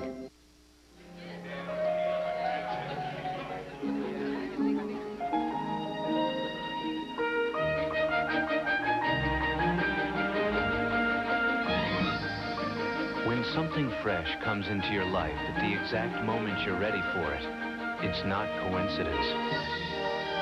Aurora by Oldsmobile. See what happens when you demand better? Aurora. 4 of golf's best play the game's most entertaining event. Join Fred Couples, Paul Azinger, Tom Watson, and Payne Stewart for the Skins Game, Thanksgiving weekend here on ABC. All right, Tom Nolan was riding Traveler at 4, and Tom, if you go back out there, that means USC might have a chance to go to the Rose Bowl. You said your horse was pumped up. He's ready to ride. We're going to the Rose Bowl. It's ours. I'm scared to death. I'll tell you what. I've been around horses. I've been around pigs more than I've been around horses. How does he know if this horse is pumped up is all I want to know. He told me before the game he's had it up in the mountains. Had it up in the mountains all week getting ready for the game, and the horse was really pumped up. Traveler looks a little feisty, D. You see in his eyes Dean. You can see it in his eyes. I hope that was nothing personal between Dean and Traveler. Oh, that's one of the better interviews of the year. See, that horse was laying its ears back. You can tell when that happens, it's ready. It's pumped up. He knows what time it is. Cole Ford getting set to kick off. USC trailing 24-19. Oh, me. He almost took our boy's hand off. Not sure what he meant by being around pigs all his life. Who is he talking about? Cole Ford's kick goes out of bounds to the 3-yard line, so the Bruins will start off on their own 35. Traveler or not. Look at our game summary so far. Look the at second half has belonged to UCLA, Tim. USC 47 yards, UCLA 158 yards. Wow. No question UCLA's been flying around, but that was a big drive by USC, following those big linemen in there. And getting a touchdown and now pulling within 24-19. Terry Donahue said when we spoke with him earlier this week that UCLA had to answer the scores of USC. It was so important for them to counter. And this is their turn right here, right now.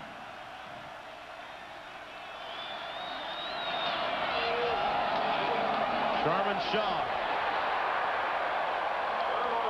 He is doing so well today. He picks up 11 yards and a first down before being brought down by Brian Williams. And up in Corvallis, it is still 13-10.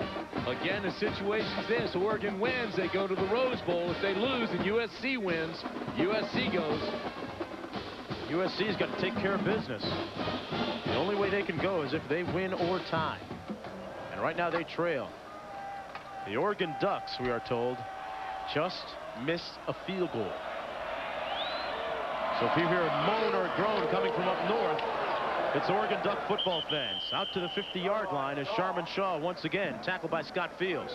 Well, they're going to Shaw now. You know, he had 158 yards against SMU, 133 against Tennessee. He had 91 against the nation's top team, Nebraska. Here today, he's 18 carries, 102 yards. It's the 6th time he's gone over 100 yards this year in a game. His coming out party, Tim, was a game you and I did last year against Stanford up in Palo Alto. Boy, he played well that day, didn't he? Sometimes you see players grow leaps and bounds right before your very eyes within the span of a couple of hours in an afternoon. Sharman Shaw trying to take the next step. Shaw brought down at the 39, but again, another 11-yard chunk and another tackle by Scott Fields. Boy, look at the balance of Shaw. Now, we'll show you Jeff Kopp right here. Watch, he gets chopped. And this lets Sharman get through there. Watch, chop block, boom. Here comes Shaw. He gets through. Look at the balance. One leg, two legs, still going on his tremendous balance, explosion. He's getting through holes that aren't even there. Shaw puts the ball on the 39-yard line with 13.5 to play. Cook out of the shotgun, 3 wide receivers set. Screen pass set up well to Darren Washington. Washington brought down to the 29-yard line right near the first down marker. So with Oregon losing right now, USC would still have to win or tie. If they tie and Oregon loses, the Trojans would go to the Rose Bowl on January the 2nd. You know, this is the one they want right here. That's it. These guys right here, they want Oregon to lose, which they are right now, and they want USC to win. But I tell you, they've got a tough way to go right now because UCLA is having a heck of a half. This coming on the heels of a 21-point third quarter. Milner down to the 12 and another first down. Scott Fields, the strong safety, again forced to make the tackle, and that tells you something. Milner picked up 18. All right, so we saw Sharman Shaw with a big run.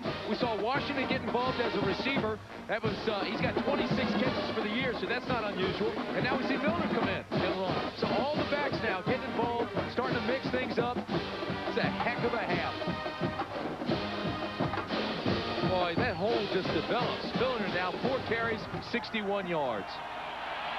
Single back set. That's Shaw.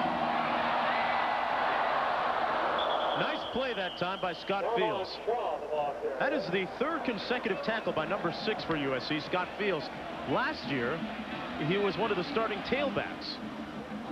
But he has switched positions and now is featured on the defense. He used his quickness that time, Mark. He got to the outside. Wasn't really a physical contact type tackle, but when he got outside, the runner tried to cut back and just lost his footing.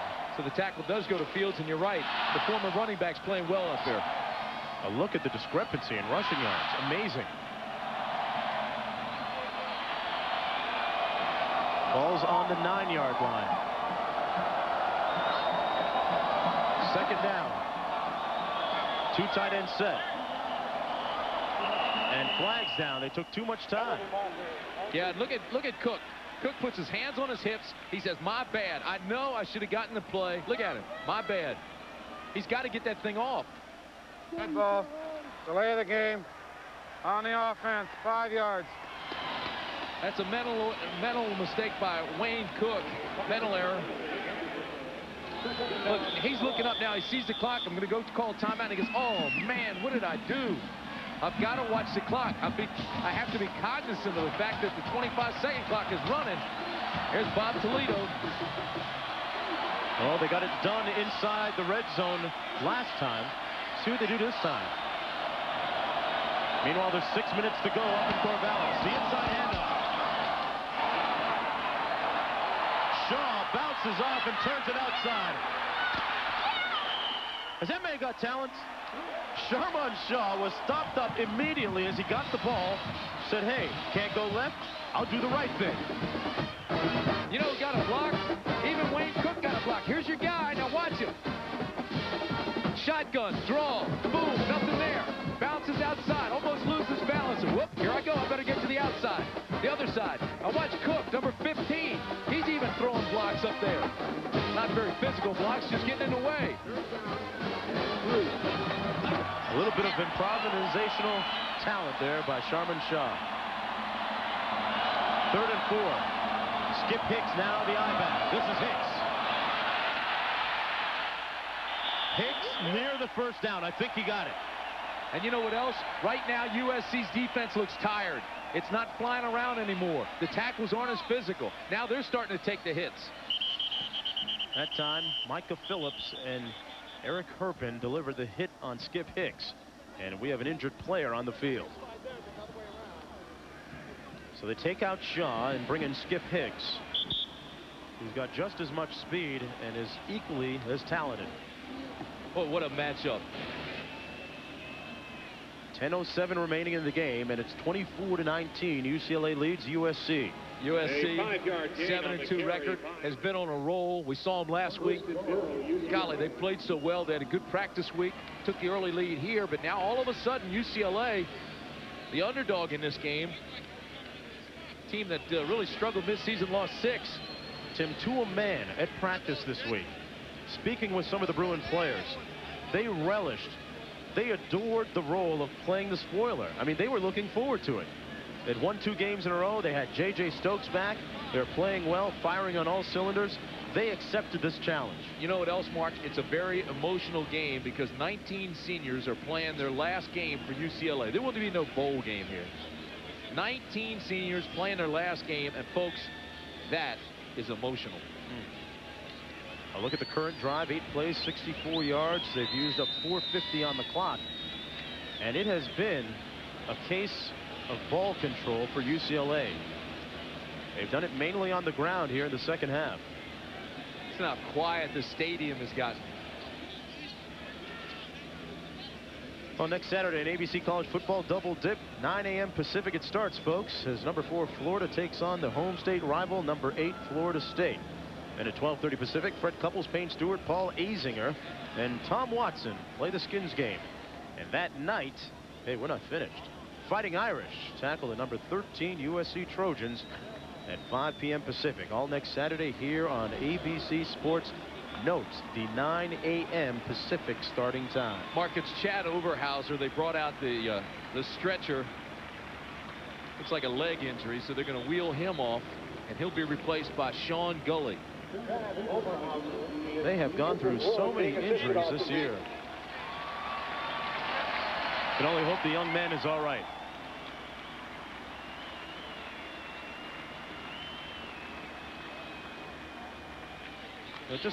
You look at J.J. Stokes and his situation, it just shows you how devastating an injury to a key player can be. Here's a look at this injury. There he is right there. See what happens to his leg. See, oh, look at that. Gets rolled up on. Golly, you hate to see that. You know, it's been that kind of year, though, for UCLA. Stokes was missing. One writer said with Stokes out, it was like playing polo without a horse. Injuries all year to this UCLA team. Looking for that Rhino package. They've got 2 tight ends in. They run it on 1st and goal. Did not get into the end zone. Sharman Shaw stopped up right around the 1.5 yard line. Shaw's already scored a touchdown in the second half. And if his team goes on to defeat USC, although we have a lot of time remaining, if they defeat USC, you can bet he'll have something to say to Keyshawn Johnson, his former roommate and homeboy. I'll tell you this, Mark. Jeff Kopp, Brian Williams, the guys on that USC defense now have to arch their backs. They've got to play some tough goal line D here. Time is a factor. Twins left. They run it. Shaw. No signal. Did not get in. They are about 6 inches away. Boy, how many times have we seen this Trojan defense get real tough down here? We just talked about Jeff Kopp, and he's the guy that spun him around at the goal line, 35.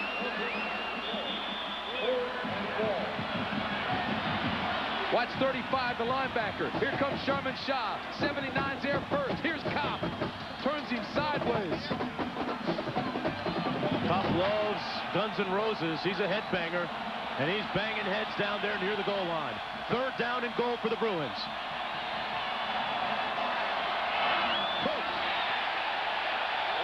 Touchdown, UCLA.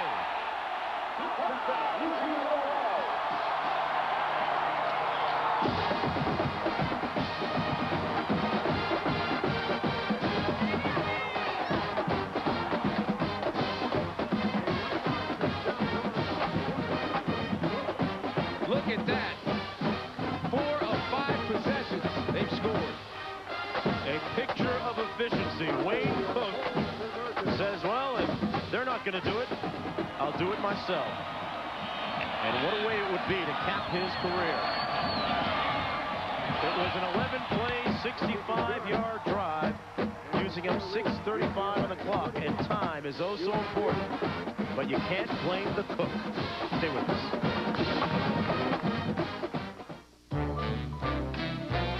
Sending an international fax. There's no telling what could happen to it along its way. Unless, of course, you send it with AT&T. Only AT&T has a unique service that goes along with every international fax your business sends. It's a service that'll help you solve just about any problem. No, it's not the line, it's their fax machine. So your fax will get there, guaranteed, only from AT&T, for the life of your business. Would we claim the Norelco razor shaves closer than ever, without hundreds of tests to back it up? Say our precision groove helps the Norelco lift and cut system shave closer, without proof? No. We wouldn't say it's our closest shave ever without science, sensors, tests. But of all the tests that prove it's closer, the most convincing requires a personal touch. The Norelco razor, our closest shave ever. Goodyear announces 25% off some of our most popular passenger, performance, and light truck radials. 25% off. But you gotta hurry. The sale ends December 3rd at participating Goodyear retailers. They live for the pleasure, the passion, the thrill. Now they will live forever. Tom Cruise, Brad Pitt, Interview with the Vampire, rated R. Now playing at a theater near you. College football and ABC Sports brought to you by Pringles. So fresh, once you pop, you can't stop. And the Norelco razor for our closest shave ever. Quality care service at your Ford and Lincoln Mercury dealers, and the U.S. Navy. You and the Navy, full speed ahead. On a sunny, cool, unseasonably cool afternoon here in Pasadena, California. The UCLA Bruins lead 31-19 against USC. Ken Grace at the 3. Grace out to the 24-yard line. The Oregon Ducks have just scored. A little bit over 3 minutes remaining up there in Corvallis, Oregon. If Oregon wins, they go to the Rose Bowl. A couple of points now. USC has to feel a sense of urgency. 8:15 to go in the game. They have 2 timeouts left. Rob Johnson, 15 of 20, 1 touchdown and 1 interception. He's got to get back to Keyshawn Johnson. Johnson had 8 catches in the first half, none here in the second half. Right now he's working against Lawrence. Backside pressure. Johnson down to the 14. The 5th sack of the afternoon. That one coming courtesy of the Ward. Philip Ward has had a heck of a game. That's 3 sacks for Ward. Downstairs to Dean Blevins. Dean? Guys, a couple of bits of good news for Chad Overhauser. It may not look good with the ankle on ice, but it actually is because it's not a knee. So that's the first bit of good news. The other bit of good news to Overhauser, he was grimacing on pain as he was sitting here about a minute and a half ago. Then when the crowd erupted for the touchdown, he simply smiled and went, touchdown, UCLA. That'll make his ankle feel a lot better, Dean. 2nd and 19 after that sack. Johnson in motion. Intended for Johnson. Catches it. Complete at the 37-yard line. That's Keyshawn Johnson's first catch this half. It's a first down move. The change clock stops with 7:22 to go. Pickup of 21 yards. And you get the feeling that Keyshawn Johnson and Rob Johnson are going to try and get everyone on their backs from here on in. They're going to have to do it, and they're going to have to get time for Johnson to throw. This is just a 5-step drop. He's waiting for him to clear, has to actually reload, then throws into the middle of the zone, and there's Johnson. They've got to get back to Keyshawn. He showed a lot of courage. He knew he was going to take a lick over the middle. Johnson sacked. The 6th sack of the day by UCLA. Travis Kershke. With 6:53 remaining.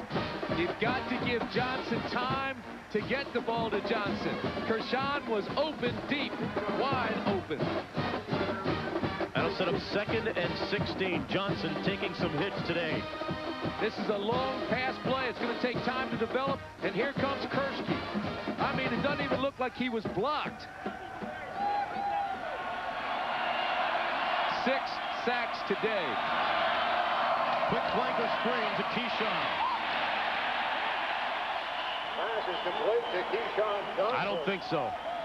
Nothing doing on that play. Abdul McCullough making the tackle. There's still plenty of time in the ball game, and the Trojans have 2 timeouts. It's not time to panic, but they do have to pick it up. They've got to go to their hurry-up offense. They're standing around too much, taking too much time in the huddles. 3rd down and 14.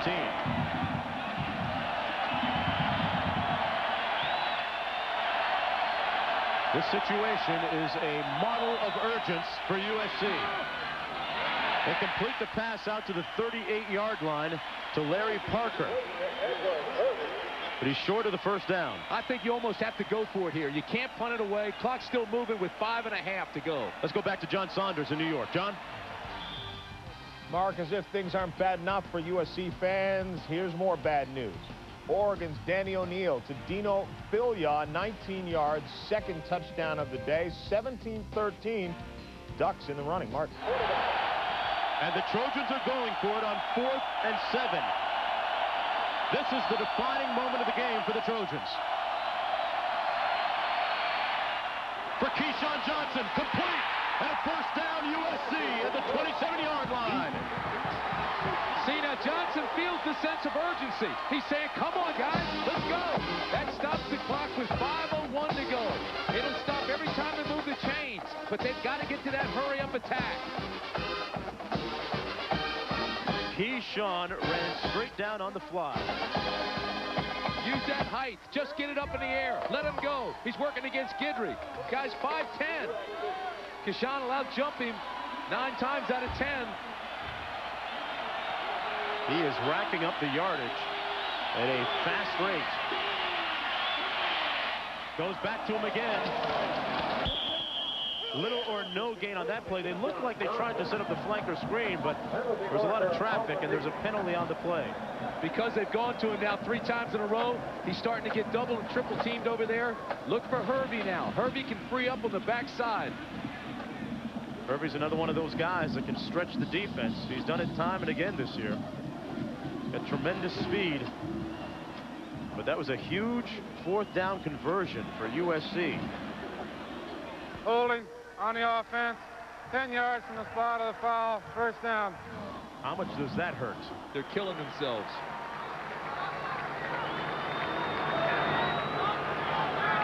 The play is nullified in its entirety. A 10-yard penalty against the Bruins.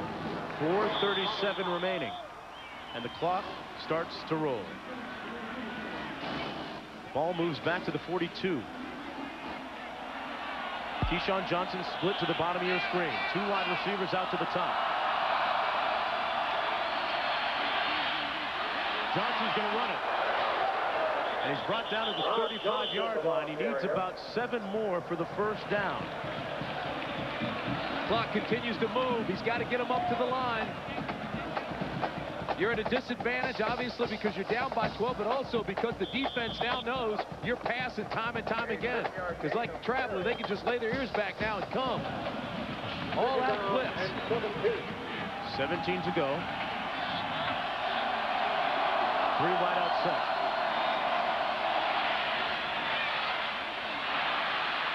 That's Green. Green down to the 12-yard line. And a 1st down for USC.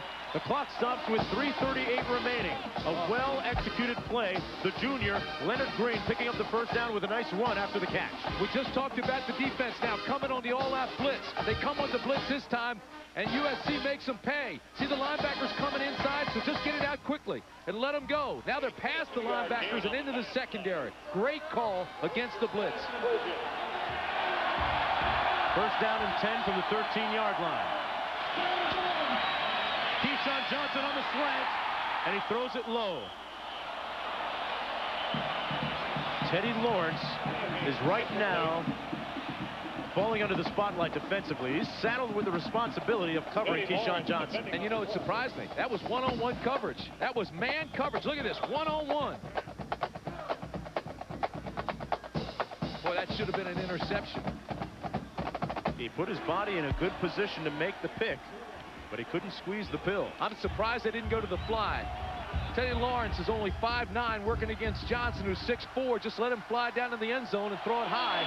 Keyshawn line up to the short side of the field, but he's covered now. Keyshawn Johnson is picked off. Teddy Lawrence comes up with the pick.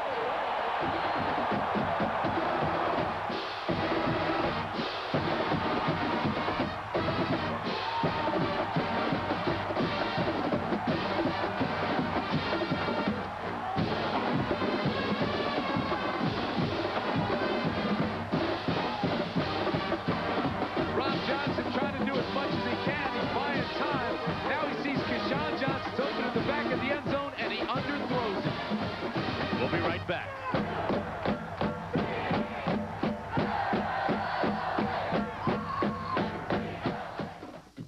Do you know how much sprinkles you got? More from this can than you thought. Fill the bowl from a Pringles can. Got as much as this bag. Amazing, man. Can you believe how much sprinkles you got? So pop, the Pringles don't stop. Get the great taste you want, not the greasy mess this bag got.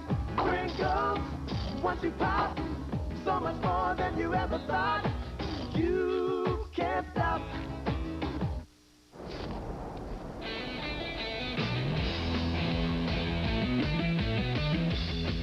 It could only come from here. Canada, the home of ice. Molson Ice. Ice brewed by North America's oldest brewery to be colder and bolder. Yet smooth as ice.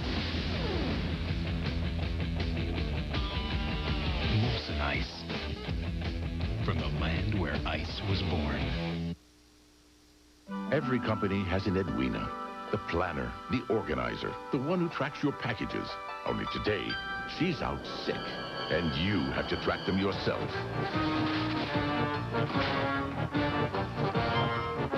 Luckily, she uses UPS.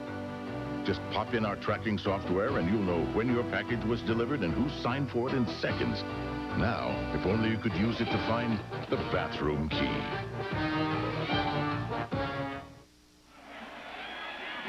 USC trying to get the touchdown here and pull within 5. Rob Johnson buys time. Go ahead and roll it.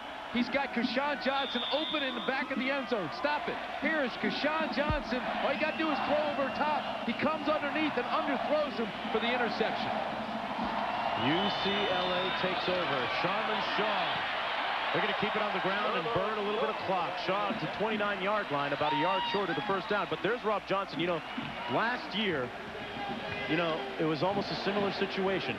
Time winding down, 1st and goal. They had a chance to tie the game with a touchdown, and he was picked off in the end zone. Let me tell you something about Rob Johnson. He's a big-time player and a quality person. He came into this game with just 3 interceptions. He's thrown 2 today. But I'll tell you, that was a tough throw right there. Don't ever tag a loss solely on Rob Johnson, because the kid is a winner. Well, he'll be playing on Sundays, no doubt. We ran into Charlie Casserly, general manager of the Washington Redskins, coming out of Mike Riley's office down at USC. Charlie Casserly loves him, loves Rob Johnson. And I'm sure he's not the only NFL general manager and personnel man that loves Rob Johnson, too. Now, Billy Kuharich was talking about him, too, the other night on the New Orleans Saints. Rob Johnson watching, hoping for one last chance. It is said he is to computer software what Thomas Edison is to the light bulb. The software Bill Gates developed runs 2/3 of the computers in the world. And on the day he turned 36, his company, Microsoft, was bigger than Xerox, Kodak, and McDonald's. Where in today's world do you find companies capable of such astonishing growth? Actually, there's a list of them printed every day. NASDAQ, the stock market for the next 100 years. Financial concerns, medical problems, anxiety about the future. 50 million Americans turn for help to one particular company, a company whose sole purpose has always been to bring them to a different state of mind. Peace of mind, security, protection, optimism, peace of mind. It comes with every piece of the rock. Your doctor said, what? Listen, if you're a woman and you get heartburn, should you take these, which have aluminum and magnesium, or should you take Tums Ultra with calcium? A dose of Mylanta regular strength has this much neutralizing power. Regular Maalox this much. But Tums Ultra has more neutralizing power. And gives you calcium. Something your body needs anyway. If you're not sure, ask your doctor. Ultra. 2:19 remaining in the game back in Pasadena. That is Chad Oberhauser, the starting right tackle for UCLA. You know what? That ankle won't hurt as much when he starts looking up at the scoreboard. And if they hold on to win, it'll hurt even less. He's got a long time to heal. He's only a redshirt freshman. He's got the off-season. He's going to be a quality, but 6'5", 290 freshman. What are these guys eating these days? They just keep getting bigger and bigger. 3rd down and 1 for UCLA. Sharman Shaw appears to have the first down at the 30-yard line. Sharman Shaw has been a key ingredient in UCLA's attack this afternoon offensively. He's had 26 rushes for 134 yards. Last week, he had 14 carries for 180 yards. Former roommate of Keyshawn Johnson. And John Robinson might be sensing an opportunity slipping away. Tomorrow, 1 Eastern, 12 noon Central and Pacific, ABC Sports pays tribute to Martina Navratilova in her career. And Lindsay Davenport meets Gabriela Sabatini in the singles final of the Virginia Slims Championships. Then at 4 Eastern, 3 Central and Pacific, special performances, pairs and dance, Sudafed Skate America, here on ABC Sports. 1:50 to play. Wade Cook takes the handoff. Put it on the ground, boy. I tell you, that's the one thing you don't want right now is a turnover. He was a little bit happy and a little bit sad, Tim, when we spoke with him at practice. He said that he's going to miss it. Miss the guys and the competition. We'll be back. The temperature never drops below 0°. That's very important to remember, especially at a time like this, when it's very deserted and very cold. Ah, you did remember 0° antifreeze. The temperature never drops below 0°. Strap your helmets on. This is primetime NCAA football from the new Mindscape. 40 college teams, colors, and logos. Year-long stats, lined in snow, treacherous rain. 72 plays, bone-crunching, playoff action. It's a hot new sports game from the new Mindscape. NCAA football. Get in the game. Oh, my son, the graduate. So, Nikki, any plans now that high school's over? You know, it's gonna work for me. Not if you're smart. You know what I think you should do? Stay close to home. We got plenty of time to work. Take the first thing that comes along, Nick. Give Anthony a call. So what are you gonna do? Well, I'm going to study nuclear propulsion, satellite navigation. In the Navy. Oh, great. Way to go, Nick. For more information on the high-tech skills that can help launch a career, call 1-800-USA-NAVY. Your own minor league baseball team, roughly $1 million. The Big Shaver, roughly 18 cents. What do they have in common? They're both worth every penny. You get older. You get smarter. You get Bayer. It relieves the inflammation of arthritis when taken regularly. Just ask your doctor. You get older, you get smarter. You get Bayer.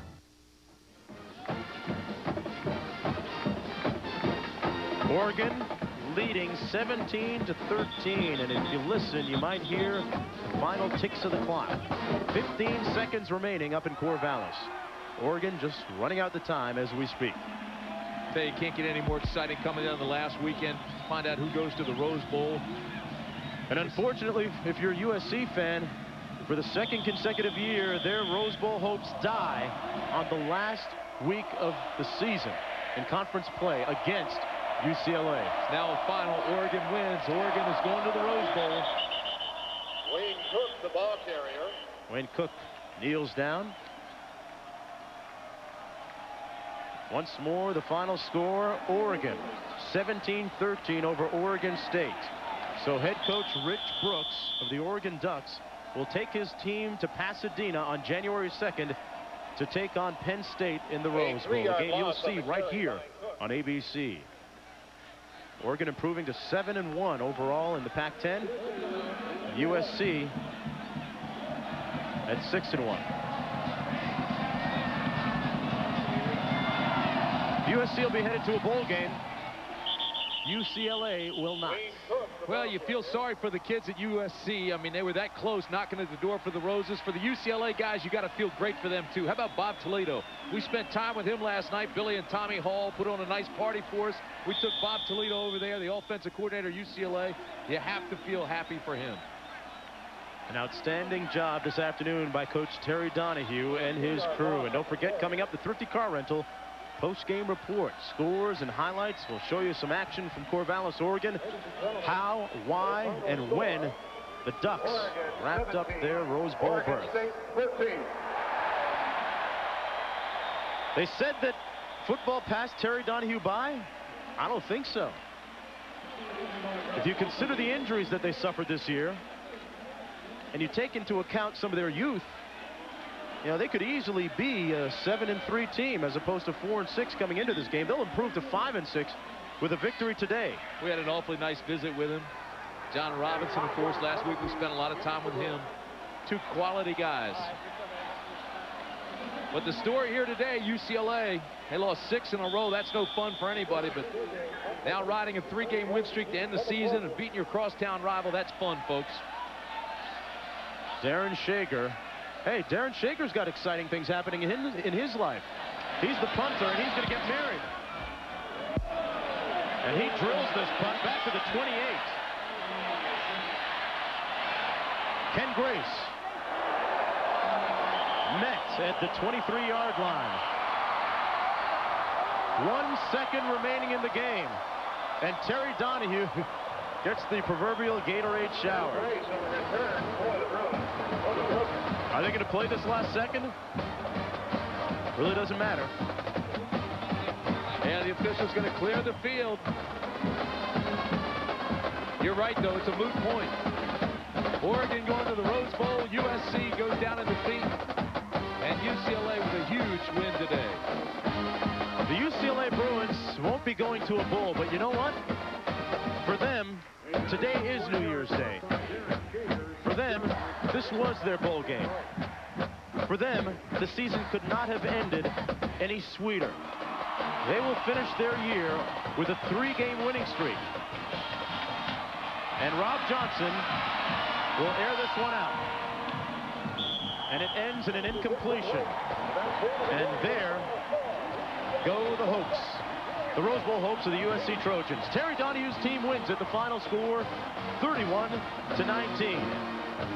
The Bruins defeat the Trojans for the 4th consecutive year in the Battle of Los Angeles Schools. The final score, once again, 31-19.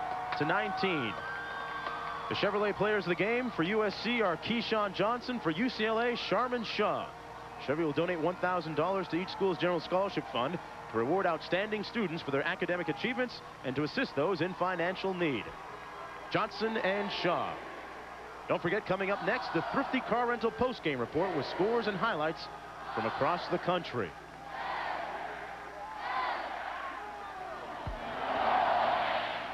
The UCLA Bruins now have won 3 games in a row. A pretty good place to pick up for next year. A final look at the Pac-10 standings.